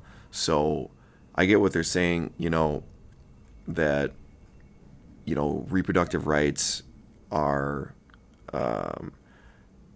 traditionally, in the law with like family, raising your family, raising your kids, those decisions are traditionally when the government tries to regulate what's traditionally resolved as fundamental rights. That stuff is reviewed with strict scrutiny.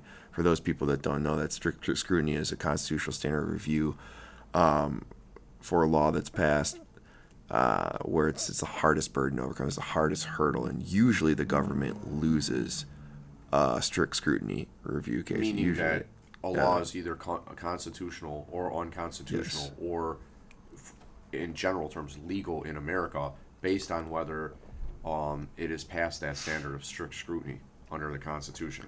And that's how Roe v. Wade essentially held.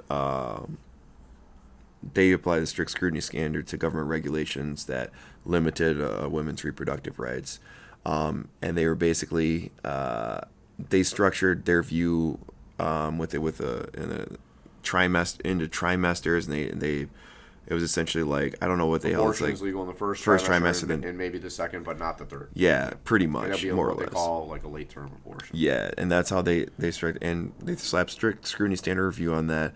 And then along comes Planned Parenthood v. Casey, and they affirmed the woman's right to her own reproductive decisions, but they did away with strict scrutiny and replaced it with undue burden standards, which is essentially saying that the government can't does this law impose an undue burden on the person, and that's the current standard going into it right now as it stands, unless it's overturned by this new case. So basically, undue burden is the legislature can't make a particular law that's too burdensome or restrictive of one's fundamental rights being reproductive rights have traditionally been fundamental rights here in America. I mean, and it seems like that reproductive rights would be among the most important. I mean, this is Yep. the most like intimate, like right connected to your body, and what does or doesn't happen, with it. It's a very serious issue. I mean, that's why it's so controversial. Yeah, I mean, and it's you know, and I get why they put it like under the umbrella of due process. Government can't deprive a citizen due process of with their life, liberty, or possessions without due process. So I would say, like, you know, your reproductive rights are a liberty. So And it's life. It's part yeah, of your life too. Although I think when they refer to life in the Constitution, they're talking about like capital punishment. yeah, so like that's more depriving you of capital. your absolute life. But Yeah.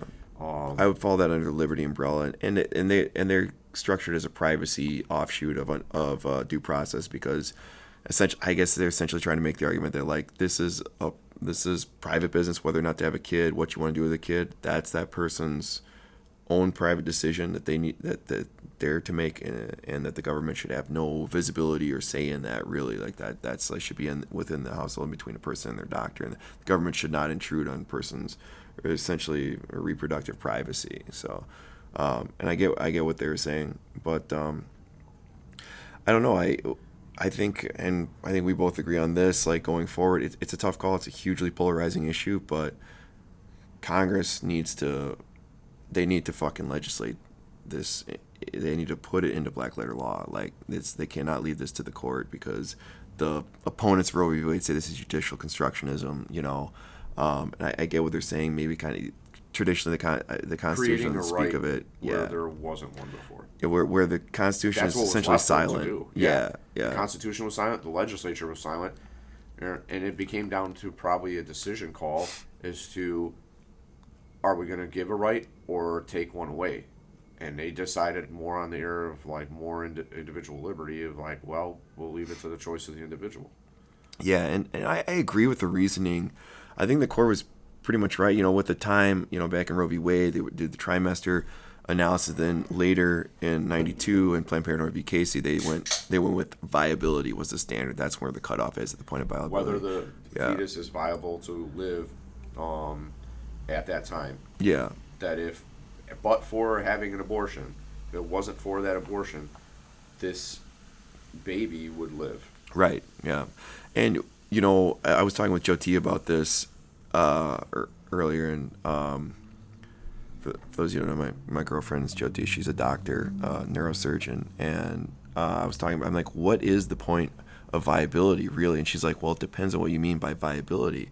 And yes, technically, like, medical science has gotten to the point where they can actually keep a fetus alive, even I guess even she was saying sometimes even before those 24 weeks. You know, when I guess a lot of people have said that that's when viability is at 24 weeks. But yes, this body is alive, but they're like fucking brain dead, or like they're, you know, haven't developed fully. Like, they're technically alive, they have a heartbeat, but like, you know, they're vegetable, basically, and that's not really life. You know, that's not really, to me, that's not viable. Viable to me is like when you are essentially functional with all systems go. And so I guess last I heard that point was 24 weeks. I don't know, that may change. It's kind of a gray area. It's not a hard line. It's a gradation as the fetus develops. But and I agree with that, but I guess my point in saying all that is that I think the court logically made a good call, but where in the fuck was that in the law that said, you know, that's just the court pulling that out of its ass. You know what I mean? Like, when the court says 24 weeks or whatever viability, that's what we're calling it. I'm like, what law said that? Like, what, you know, where in it was the legislature that established viability or whatever? It's just the court literally pulling it out of their ass in terms of, right? I agree with their logical reasoning. I think it was correct, but it's like, this is literally just, I mean, in that point when they're making those decisions, like, you know, trimesters or viability, that's constructionism, man. Like, they're not like, they're not analyzing the facts against the law. They're literally just making the law, basically, at that point. So I feel like, yeah. to come full circle to what we talked about earlier, though, is they were in a position where they had to, because Yeah, what and they made people the right what people decision. don't think about with judges and in the court system, I think the perception amongst the general public, you know, from a lawyer's position, is that the judge is just applying whatever law has been made, and whether your facts fit into, you know, a guilty or not guilty based on that law. Yeah. But there's times like Roe. This is probably maybe the best example of a situation where Congress doesn't have a law about it that then could be viewed through constitutional framework. It's whether there's going to be a right to do something, or a right or a prohibition against doing something. Yeah. That's the situation that court was put in, because they didn't have a law that I guess they didn't have a federal framework with which to analyze that. I believe it was a state law prohibiting the abortion, and then they had to analyze whether that was constitutional. Does that comport with due process, basically? Yeah, does that comport with due process? I don't know the state. It doesn't really make a difference for purposes of our conversation. But then they have to figure out, well, is it under the Bill of Rights what they believed was maybe the spirit of the Bill of Rights to have more freedom, or are we going to have less freedom? So instead of letting an individual state make that choice through legislation, which was what happened in the past, they said that, no, we're not going to let the state make that decision. We'll leave it up to the individual. The current court is now saying we're going to leave it up to the states to make that own decision. But we know that most of those states are going to fall on the side of outlawing abortion. Yeah. So they make that decision now knowing that these states are going to take care of it anyway. Then the question is whether a federal response would have been better. Like, hey, this is just the law of the land. Once you're at viability stage, which is at this period of weeks, it is no longer allowed. Congress should have just fucking made. And granted, easier said than done. There's going to be a fight over it. The Republicans are going to probably fight that. But nowadays, I don't know. I'm kind of detached from politics, But like, I feel like that's a reason that shouldn't be passed at a federal level with Congress. An actual law that says, that establishes like viability at a certain point. This is when a fetus is considered viable. Pre-viability is okay, post-viability is not. Like, let's call it. Maybe I'm wrong. Maybe I'm way off the mark. But it's like, even Republican representatives, a lot of them, it's not like they're all evangelicals. I feel like a lot of them would be on board with that. I don't think that's like necessarily like beyond the pale of reality nowadays. Granted, back in the days of Roe, there's no way that was going to happen. But now it's like, at least try to legislate it, put this shit into law, because although I think legally speaking, when the court starts studying the marks, starts breaking up the trimesters and setting the point of viability, like just pulling that out of their ass, even though that's the most logical thing to do, there's no law that reiterates it. They're not like, there's no black letter law that establishes that as the bounds of this. Like, the court is just creating this out of their ass. And that, I think legally it's the wrong answer, even though logically it's the right answer. Congress just needs to do that instead of the court. So I think the court really, I don't know that the court should have even ever heard these cases, honestly, like legally speaking. I think this is something that probably should be left to the states. But in a perfect world, like, Congress would legislate this, we would have a single rule across the country. Pre-viability, yes. Post-viability, no. Maybe we do carve-outs for rape and incest. That's different, that's a different bailiwick. But like, then I think there needs to be a uniform rule across the board. And the court tried to do that because, like you said, they had no. Congress was silent. Constitution was silent. Like, they're like, well, I guess it's left to us now. But I don't think they should have. I don't think they should even hear the case. Honestly, it should have been decided by the states. But that's a worse world. I think functionally, logically, in reality, that's a worse world when we have forced abortion underground like that, where people are taking the coat hanger approach. We don't want that. That is not good. And people who are, maybe they don't have, I don't know, like, people are very poor, who don't have transportation or able to get out, to go see another provider in a different state. They're going to go with, like, unorthodox methods, underground shit, and there's going to be all kinds of complications from that. I think that's a worse world where some states ban abortion outright and people have to go out and stay. The very poorest, but those people are basically, some of them are trapped there. They can't, like, go elsewhere to get care, or it's unduly burdensome on them to go elsewhere and get care. So even though I think that's the right legal answer, I don't think it's the best pragmatic answer to have that world be reality where half the states have little to no abortion, But I don't know, man. Like personally, it's it should be. I don't know. Personally, it's like, to me, like if I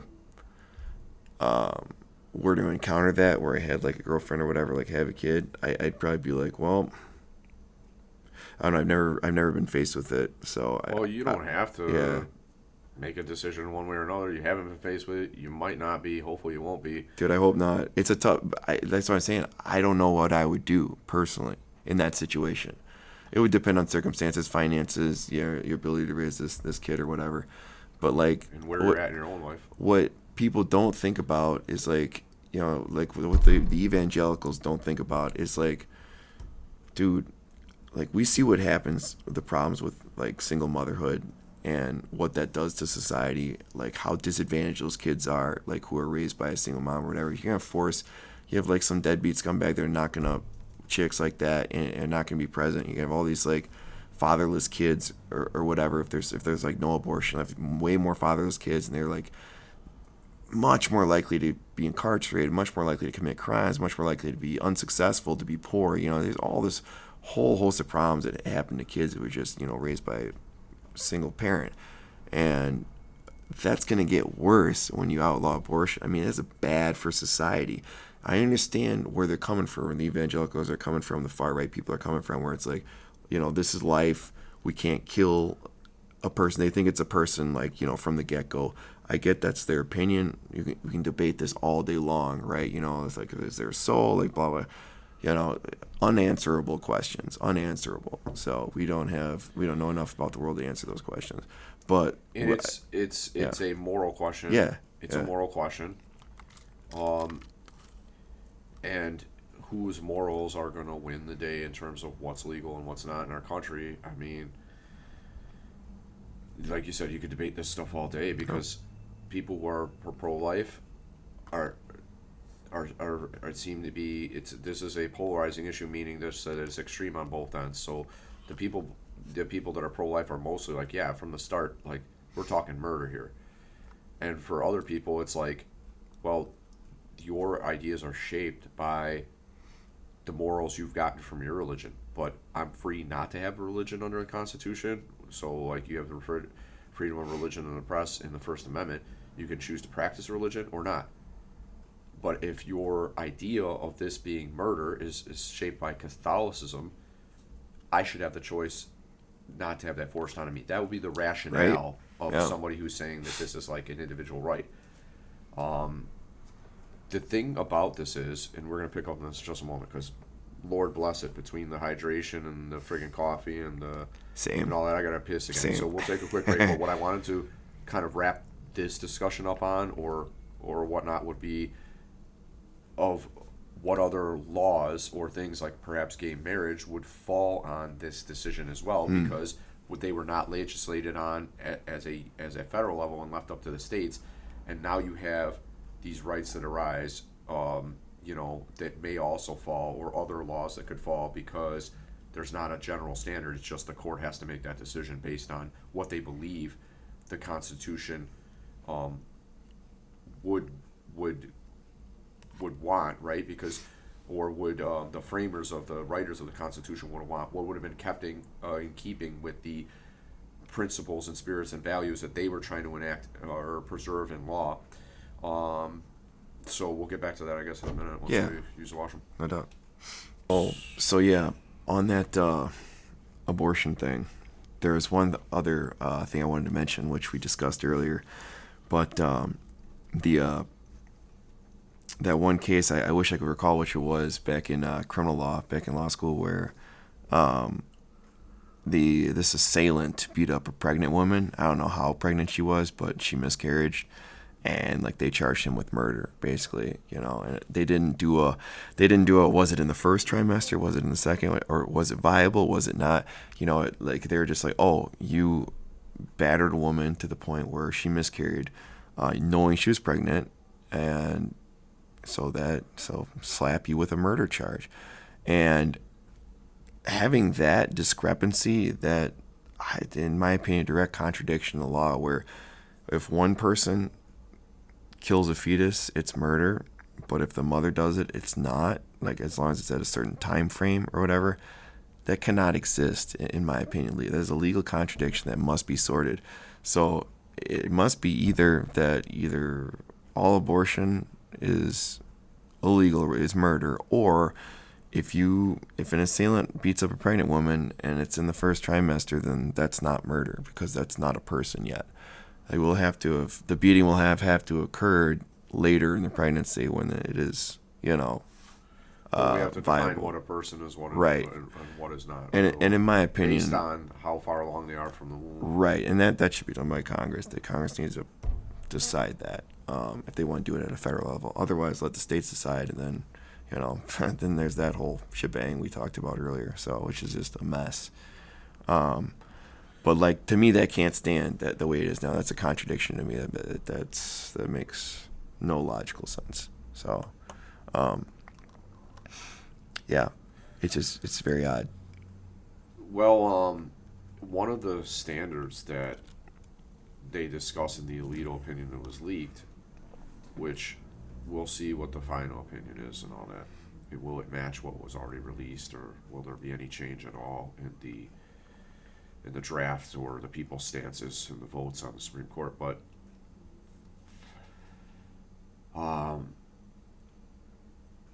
the what I alluded to earlier was the slippery slope of what other rights stand and fall, because one of the standards they used was whether this abortion is within the history and traditions of the United States of America. This was what they were using as a standard. That's a very loosey-goosey standard. Well, there was a lot of things that would not fall within the history and tradition of America that we would think would be constitutional or would be legal or should be part of the Constitution. And exactly. Like, slavery is, I think of one instant go-to. That's history and tradition of America, but that's completely illegal as fuck. So it's immoral, it's illegal, it's disgusting. It's one of the fucking biggest scars we have on our history as a people, as a human race, in fact, because it's not just America.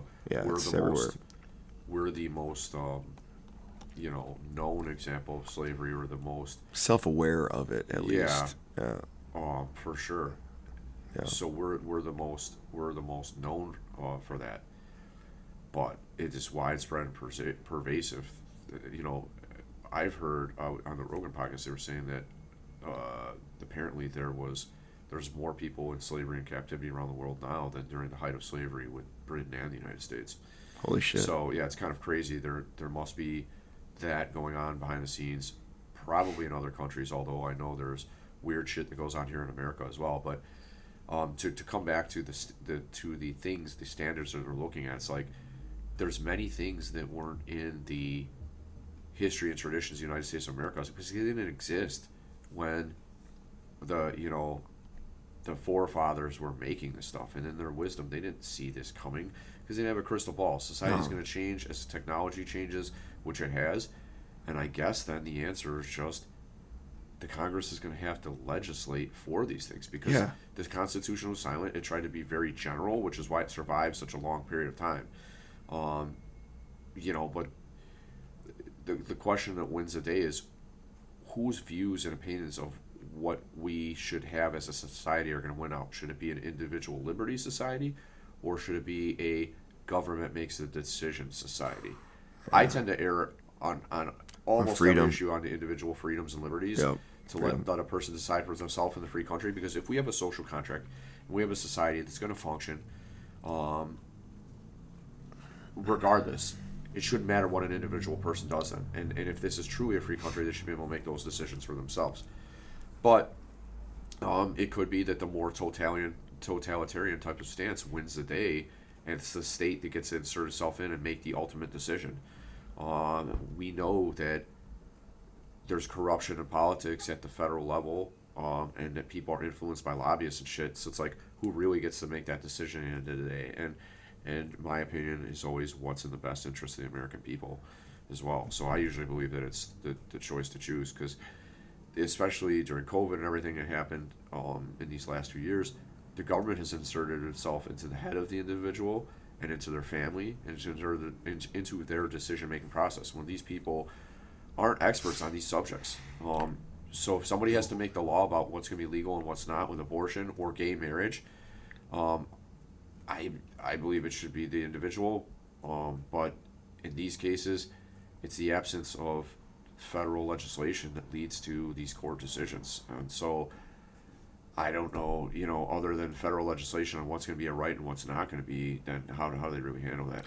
Yeah, I think the founders expected Congress to have balls and actually legislate when it came to it, when stuff did change. Okay, they'll put that into black letter law, not defer to the court. Or one thing that really pisses me off, all the deference Congress gives to the executive branch. They're like, we explicitly, give deference to the executive branch to run like things with like the EPA and whatnot. It's like, and you have these huge like federal bureaucracies that just came from congressional delegation of authority to the executive branch, that it's just like, oh, this is something the founders would have raised an eyebrow about. Like, and then you have these federal organizations just passing regulations or whatever that's not legislated, and it's like they completely just pass the buck, but has the force of law because Congress just passed the buck, because they are, they're like, I think it's gotten to the point where the executive branches, like the big 3-letter agencies, have gotten way too big, way too bloated, way too much power. Too big, too powerful. Yeah, too hard. Too much deference from Congress. It's out of control. And then you can't get rid of them. You know what I mean? Like, yeah. The power of an institution is a very powerful thing once they have it.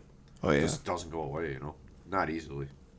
Can you cite any examples of a freaking executive agency that was disbanded due to corruption or fucking or just too much power, corrupting them? Oh man, if that was true, the CIA and the FBI would have been dusted long ago.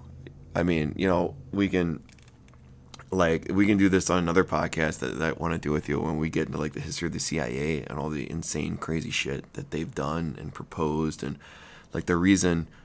From what, I haven't done a deep dive into this, but from the superficial look I've taken it, like, the reason we had the Bay of Pigs incident clusterfuck was because that was Kennedy's way of like essentially pacifying the CIA in terms of a move against Cuba, because the CIA wanted like a full-scale American military conventional invasion of Cuba, from what I understand, or at least with bombing campaigns and whatnot, to unseat Castro, get the commies off our doorstep, basically. And they wanted to, in order to drum up American support for said military operation, they wanted to conduct faux communist terrorist attacks in major American cities that they would stage to dupe the American people into supporting this new war effort. And Kennedy was like, no, fuck no. And then the rumor has it that he was basically mulling around about like disbanding the CIA, and that's what got him. So that's the conspiracy theory, at least. But yeah, they wanted to do like a full-scale invasion on C. Castro, and he's like, let's just train Cuban expats at the School of the Americas and send them on the beach with like no air support and see what happens, They got lit the fuck up. But and after that, Kennedy was kind of like done with the CIA. He's like, this is a fucking disaster. Fuck these secret organizations and all their schemes and all their bullshit. And what a surprise, he got shot in the head. I'm sure it's just a coincidence, though. Like, I'm sure that was just a lone gunman. Crazy, yeah, totally. But anyone who's kind of looked at that with more than just a superficial glance definitely should leave with a raised eyebrow. Like, and they were doing that shit in the 60s. Can you imagine what they've done since then? We know they've literally overthrown Latin American governments just so a corporation can come in and clean up shop. But yeah, man, these are but to go back to our original points, like, this is the problem with like these 3-letter agencies and all the deference Congress gives to the executive branch to have these big bureaucracies that that are basically just unchecked, do whatever the fuck they want. So it's not good. And I think it's grown into a beast far beyond what the founders ever. And the founders, there are many faults, but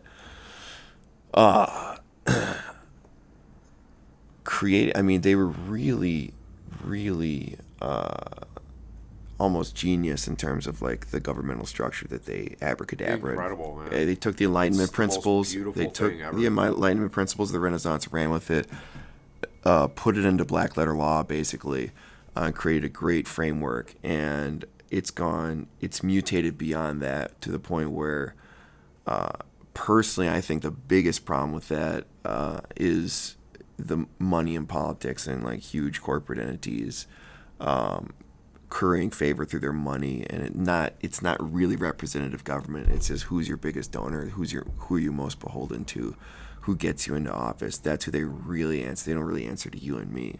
No, not our representatives don't answer to us. They answer to others. They answer to the power players behind the scenes. So, and I think it's mutated into something that even the founders couldn't foresee. So, I tend to agree, and I think that on a big level, at a big general level, it's just that it shows you that there is no system of government, however brilliant or genius, that is uncorruptible. Oh yeah. Because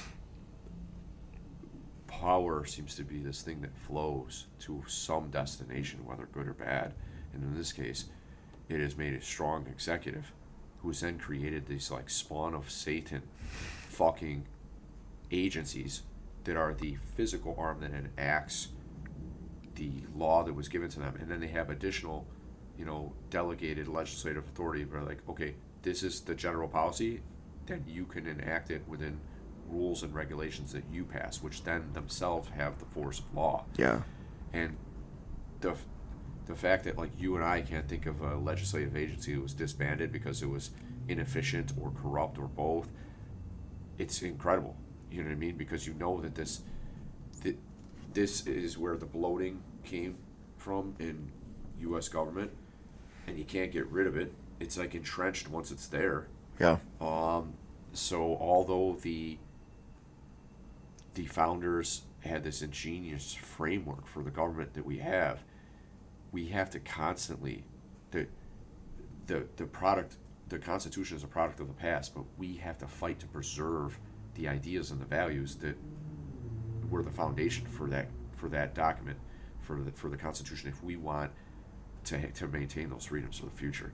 Because you can see that once these agencies get that powerful, and that's the crazy part, because we live in this hybrid capitalist society, or we live in a representative democracy that is a capitalist society, and most motherfuckers have to go and do their 9 to 5. They can't be civically engaged. No, these decisions happen without the say of the majority of people. They happen, whoever the loudest voice was at the time, or had the most money to speak the loudest, or whatever the fuck, their position is the one that prevails. And meanwhile, we just deal with the consequences of it.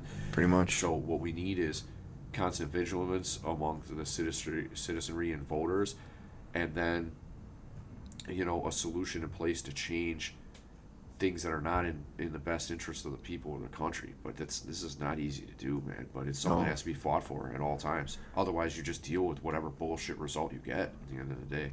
Yeah, and I'm to the point where I'm so kind of black-pilled with it that I almost think that the current system, unless we can get money out of politics,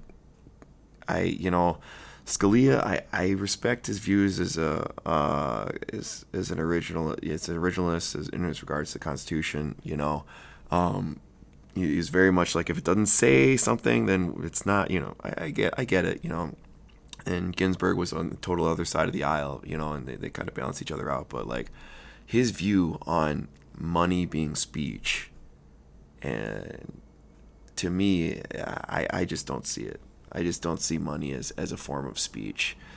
I think that is a stretch legally and logically.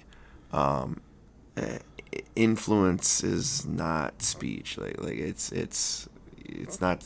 I guess you can say, oh, you're quantifying your support and the volume of your support with money or whatever. But like, you know.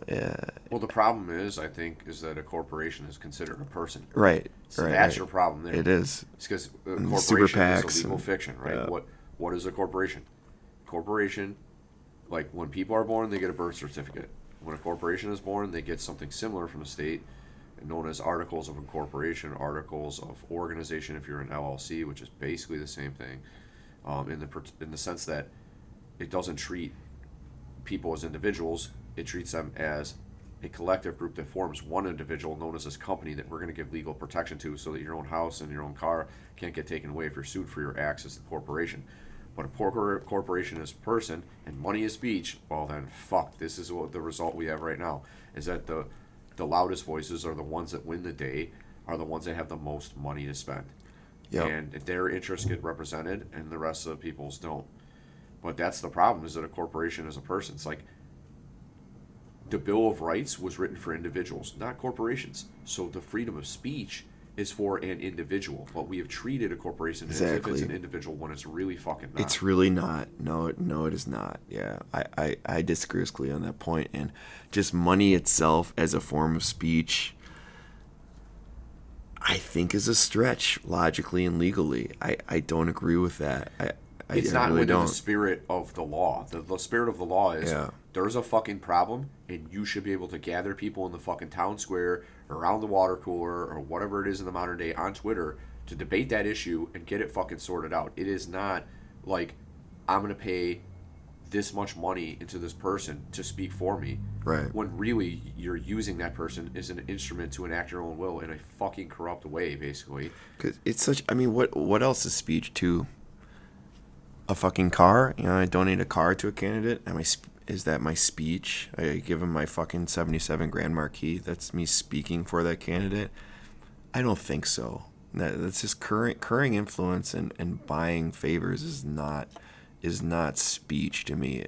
Like logically, there's a disconnect that doesn't add up. So the fucking corporation has a Bill of Rights too. That's an interesting thing when you define a corporation as an individual. Like all these things. You know what I mean? The right to keep and bear arms, shit like that. It's like an all or nothing proposition. Right. You either have all the rights or you have none of them. So free speech is the one that we want. These fucking political action committees are formed as fucking whatever type of organization they are. They might be nonprofit or whatever the fuck they are. They might be for profit or whatever, but they get to speak too the way you and I do. Like, no. It's so that individuals have the fucking chance to speak freely, to preserve what's best for the individuals and the people that live here, not for a fucking corporation to be able to spend money to influence who the next person is going to be, who's going to fucking toe the line for them and their causes, their own private business causes, in the fucking laws of this nation. It's fucking crazy, man. That is a big problem. Most people think that way too, that I talk to. Most people think that money being speech, because corporations are entitled to free fucking speech, is incredible. So here's a link that we might not have thought of, and let's think. I'm just going to think this out loud. If a corporation is a person and they are entitled to free speech, then they shouldn't be able to deprive another person of free speech. I don't know, man. You know what I mean? It's a weird. Yeah, I really think, and I think we talked about this earlier, but in terms of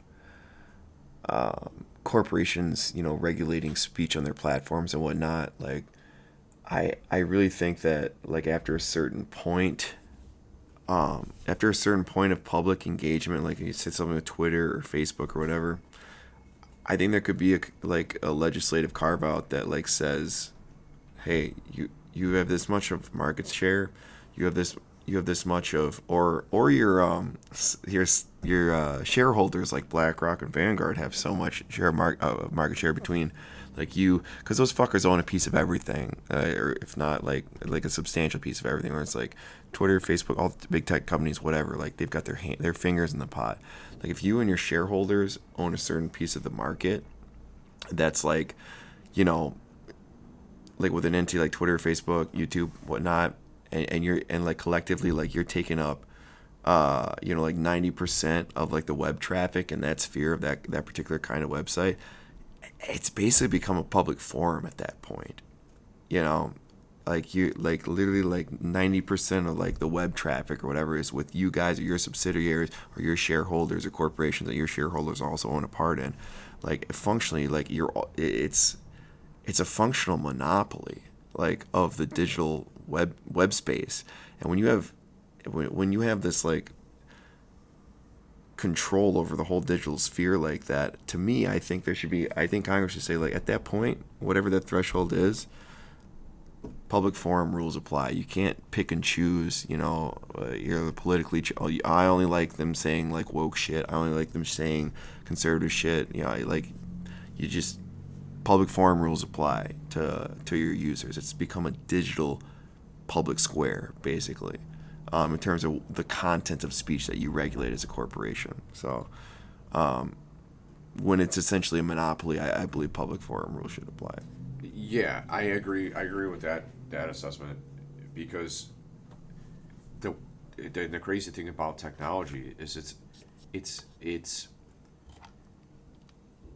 enabled a monopoly to result on something that is somewhat unique. Because when we're talking about censorship across platforms, of social media platforms, there's different kinds.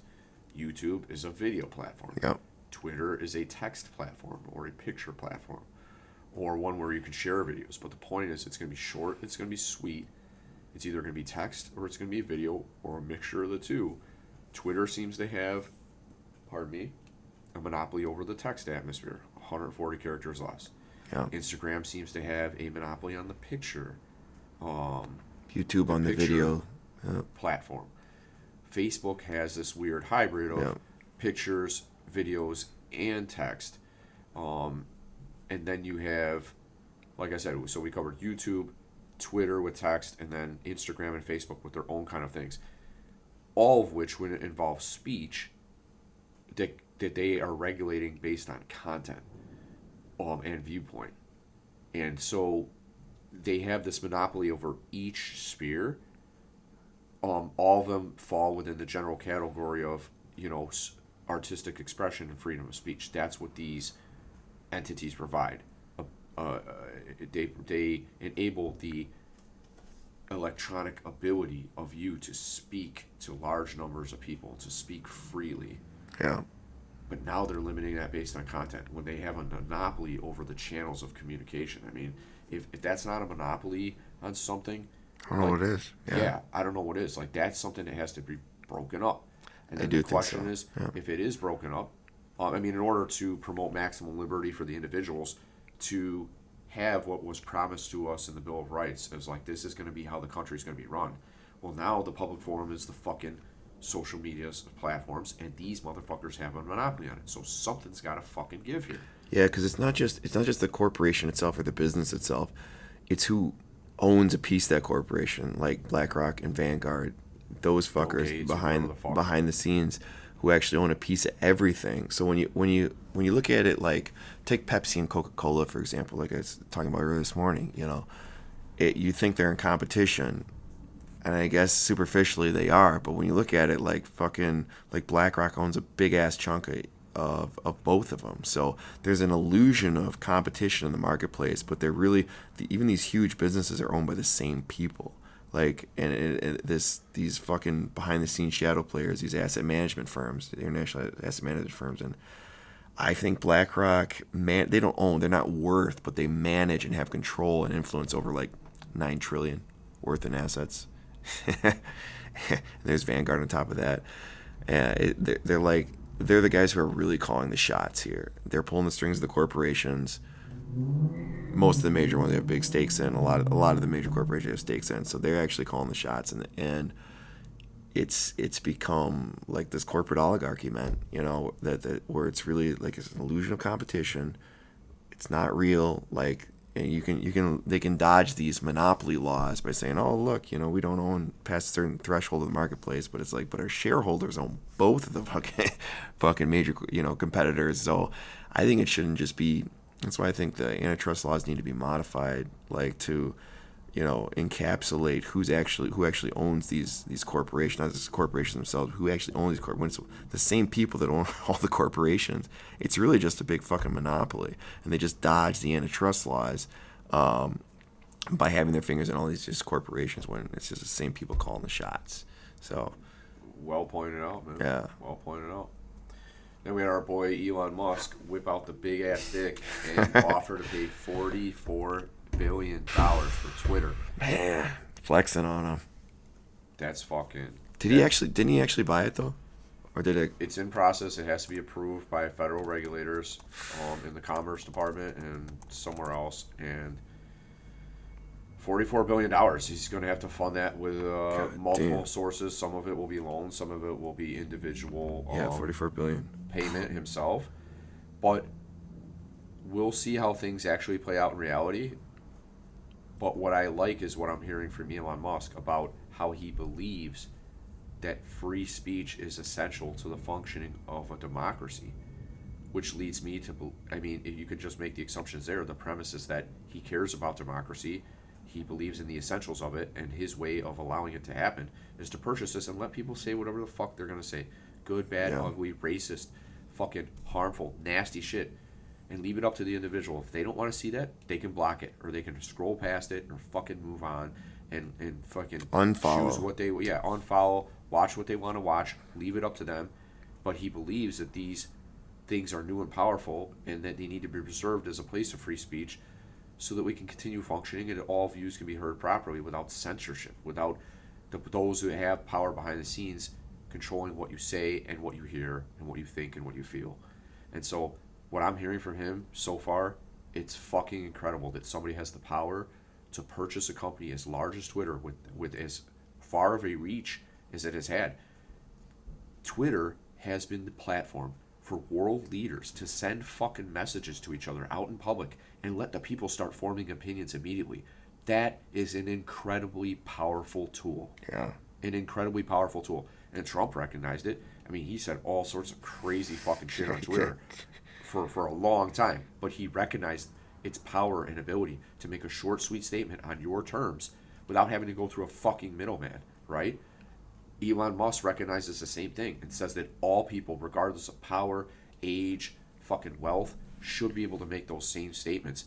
And so everything I'm hearing from him, if he's true and he's genuine, he's a man of integrity, is going to preserve this as a free speech forum for all of us to enjoy. And fucking, if that is the case, Elon Musk, then thank you very much. You're doing a great service to humanity. You and there's a few other people like you out there who are looking out for democracy and the power of the individual, and I really appreciate that shit. Yeah, I think probably from what I've seen, I haven't looked into this too thoroughly, but I think his concerns are genuine. Like, Twitter tries to act like there's some kind of impartial, like there's some kind of impartial, like neutral body, and it's like they're not. Their policies are like, oh, these are policies. It's like, yeah, your policies are biased as fuck, actually. Like they really are. And they pick and choose their, who they let on, who they don't. They really do, based on their, political views. So I think that's pretty apparent by now. If somebody doesn't know that, they haven't been paying attention. But people say, well, they're a private corporation, they can do what the fuck they want. I'm like, yeah, I suppose that's true, but don't pretend like. But my problem with them is like, but don't pretend like you're some neutral arbitrator. You're not. You have a intellectual slant. You have a political slant. You have a bias. Working within a company, you do, or the board and your policies do. Yeah. Peter McCullough said that one of the directors of Twitter is on the board of directors for Thomson Reuters, who is one of the directors of Thomson Reuters, who is the fact checker for Twitter, also sits on the board of directors for Pfizer. Of course. Which resulted in the fucking biasness we see toward pro-vaccine, because Pfizer's the ones cranking out, and they're the ones that are making money. And usually, you can't get into people's heads about what their intent is, but usually where the money goes is where the source of the problem. And it's not just private corporations, my friend. It's fucking federal big 3-letter agencies too. FDA for one. It's 45% funded by pharmaceutical companies. It's not publicly funded. A lot of people don't know that. So when the FDA comes out, and since as the FDA's become more privately funded, coincidentally, its approval rate goes up for new pharmaceuticals. So there's a correlation between this. It's basically a pay-to-play scheme where dump more money to the FDA. What a surprise! The FDA approves more of your medications and your pharmaceuticals. So we have, like I said, man, it's a corporate fucking oligarchy. They own and rig the fucking game, like both, and like, what you're saying is, when we're talking about the slant of Twitter, it's like, like they're not this neutral platform. They're when you're picking and choosing who gets to speak or does not, you become a publisher at that point. And that's why people are saying they need to remove their Section 230 protection from these platforms, when they're saying, because that provides immunity for third party content for just a platform. It's like a telephone company, right? The telephone company is not responsible when I call up Joe Blow and say, hey, I'm going to come cut your head off and burn your car, like, I make a credible threat or whatever. Like, the telephone company's not responsible for my threat to Joe Blow. I am. So, but they're trying to act like they're the fucking telephone company. They're not. Like, they're picking and choosing the winners and losers, who gets to say what, who gets to say not, based on the content of their speech. So I think at least, at bare minimum, they should lose Section 230 protection. At the bare minimum. On that for a second. I talked about the Section 230 protection and how these tech platforms have that. But, yeah, like I said, I just think that if people say they want to do away with Section 230, I don't think you should throw out, the baby with the bathwater. Like, I just think certain companies that pick and choose, you can say what, you can say not, based on their views, shouldn't get Section 230 protection. I was thinking on a more general level, I guess what I wanted to say is that in terms of speech, I gotta think this out because it's been a long couple of days.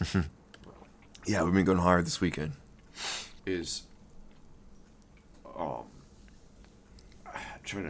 I have this in my mind, but it's been a long podcast too, so I'm going to edit this a little bit here at the end.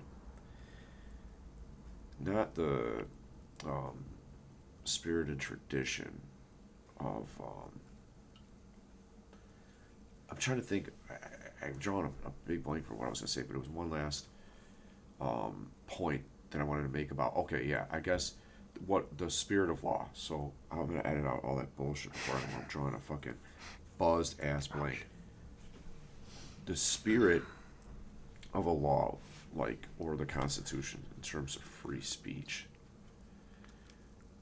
is it in keeping with the spirit of the law to prevent private speech in what clearly appears to be a public forum? And why do we have prohibitions on freedom of speech in private places?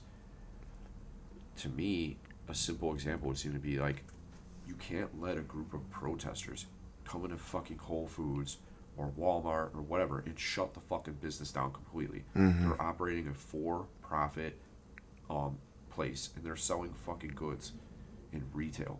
That I get. You don't want PETA or some fucking group to be able to come in or whatever, to come into a private place and basically shut it down. Yeah. So, I get not, preventing people from, going into a place and shutting that business down with their free speech and some kind of sit-in and fucking whatever inside the store. That I get. But that's not Twitter. That's not YouTube. That's not Facebook. That's not Instagram. These are places for expression of individual people who have individual accounts with them to say whatever the fuck they want or to display whatever they want, right? But we get this structure where it's that's not in fitting with our community standards, this nudity or that thing that you said. It doesn't fit with our essentially our the corporation's views are or their political stance. What you would think we would get from America is that these companies where you express yourself, you have artistic expression, would be an extension of the policies and the spirit of the laws that we enact, when it seems to be clearly not the case. Like, I get stopping a business from being shut down, but these are places of expression. It should just be free to be open to say whatever the fuck you want or post whatever the fuck you want, and for other people to decide whether they follow it or not, or they block that type of content. That choice should be theirs, because they're treating these places like they are a private business so you can walk into and shut them down, when that's really not the case. Mm-hmm. Like, I get the spirit of law is that, yes, that doesn't apply to private individuals, so they can maintain what's going on their premises, or they can fucking be in charge of what's going on or what's being said there because they have a private interest to take care of. Here, it seems to be a public forum to let public people speak and, like, let people fucking say what they want. So I just feel like the ability of these companies on a monopolic level to stifle speech is unwarranted, because it doesn't fit into what we were trying to prevent in the first place. Of people shutting down businesses with their free speech.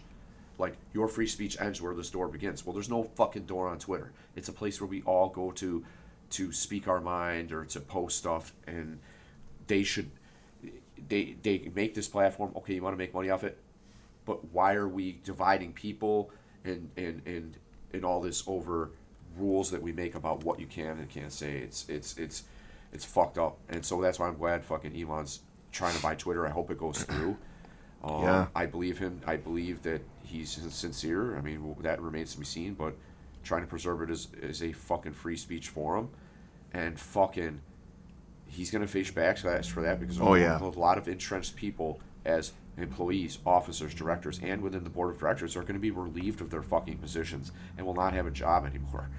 You know, people are really. I mean, there's a whole hubbub. I've seen the headlines.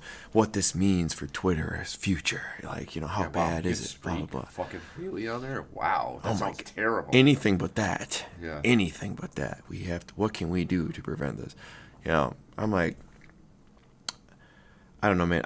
So like with Elon, I think a lot of times his heart's in the right place. For a obscenely rich billionaire, he seems to be like probably the only one who actually maybe gives a shit about like the direction of like humanity, a bougie with a proletariat fucking mindset or something. Like who actually gives a shit about society or like the direction of the human race or whatever. And I kind of thought Bill Gates was that for a while, but then after that bullshit he pulled with the patent protection for the COVID vaccine, then I was like, wait a minute. No, this guy's just another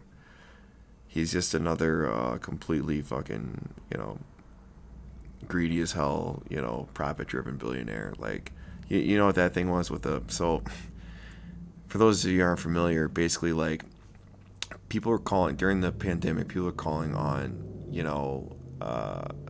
the vaccine patent holders, Gates was one of them, to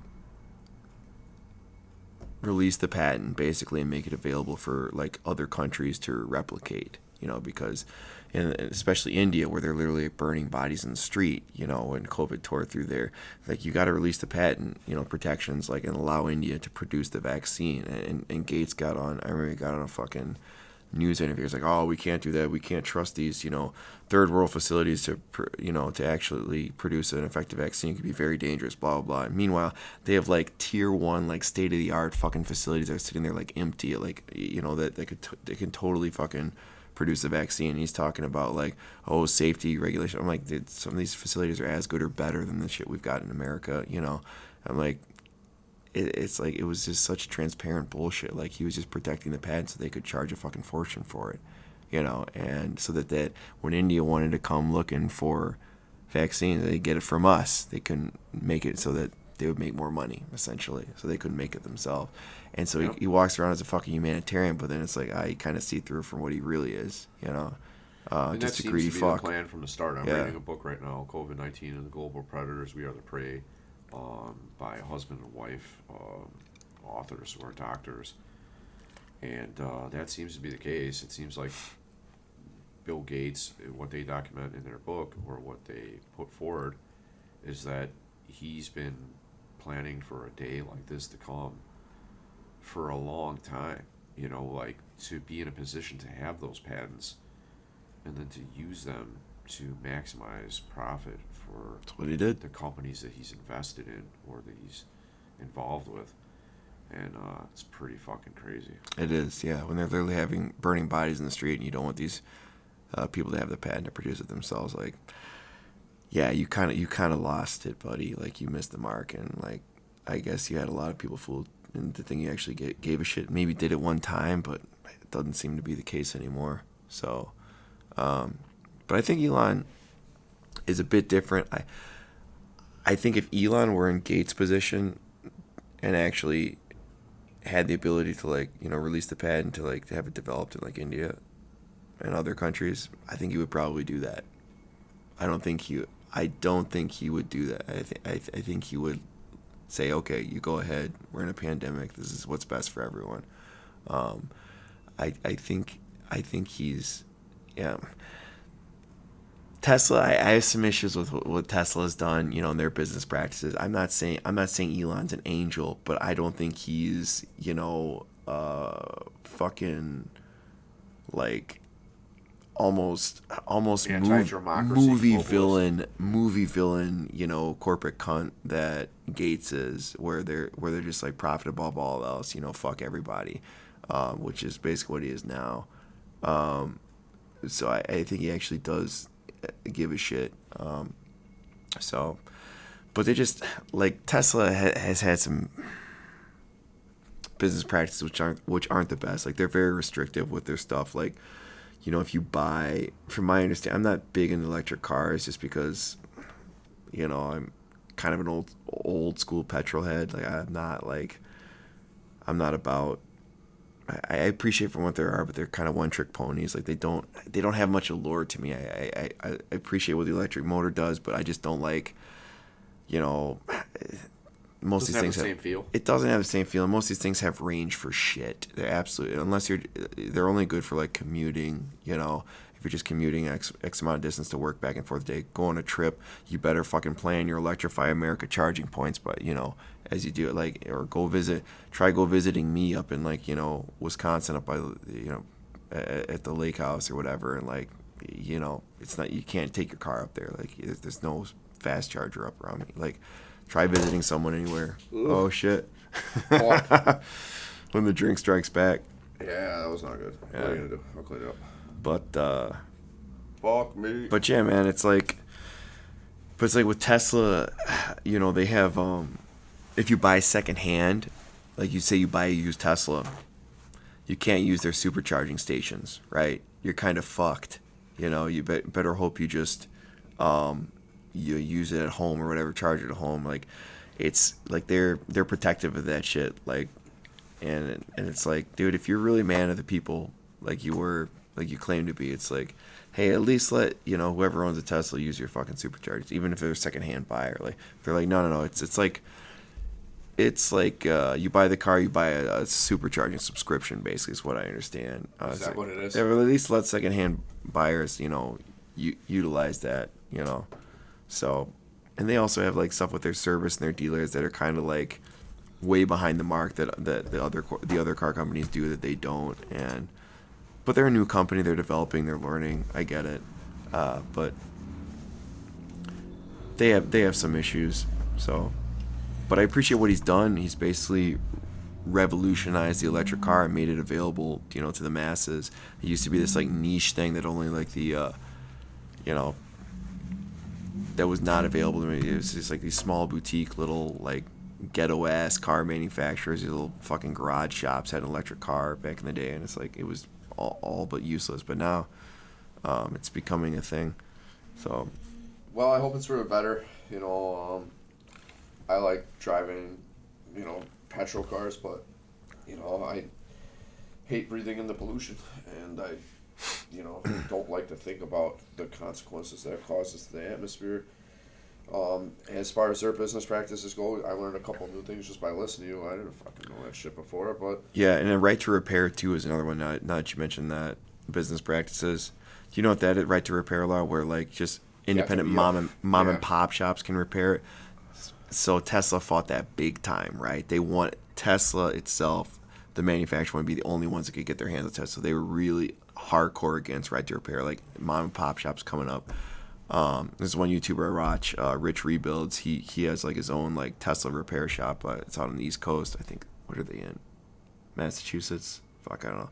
Anyways, but yeah, like, so Elon fought that tooth and nail, having, allowing just mom and pop shops to be able to repair Teslas because they want to do it all themselves. They want the superchargers themselves. They want the repairs themselves. It's like, so he's not some angel, but I think with other things, like, he's better than the traditional like movie villain, like billionaire Yeah. corporate prick that we usually get. So That's what he seems to be. Yeah. I hope that he is.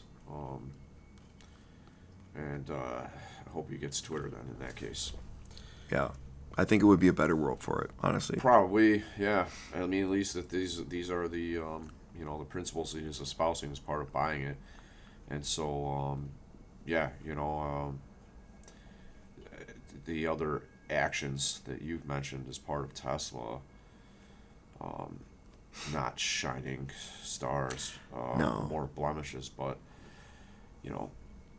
nothing is perfect. I just hope for the best, man. And fucking, guess that's a good point to wrap it up. Damn straight. Well, hey, man, it's always a pleasure to listen and to grow and play this back and forth game, of intellectual tennis. Not that that's what we're really doing. We're just trading views, but Yeah. it helps me to grow as a person, man.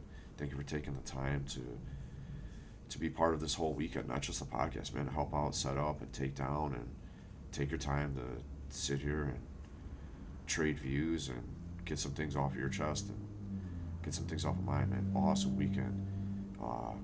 Great to have everybody around us and to have people here to enjoy it with us and to help us out to do it. So thank you for being on, man, and awesome podcasting with you, and I look forward to many more.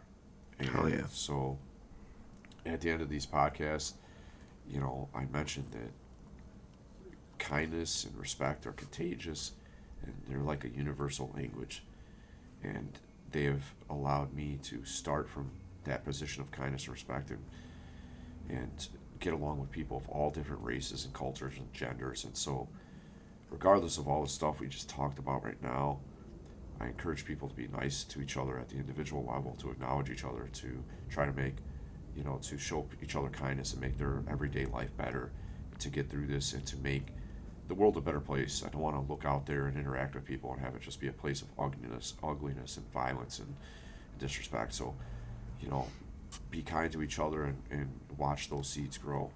I believe that good people make each other good. So I always encourage people to be good to themselves, their family, and their community, and to tune in next time to the Blessed Life University podcast. We love you guys. I hope you enjoyed our conversation and all the intellectual thought that went into it, and we hope you tune in next time. Peace out. Peace out. We love you. Hell yeah.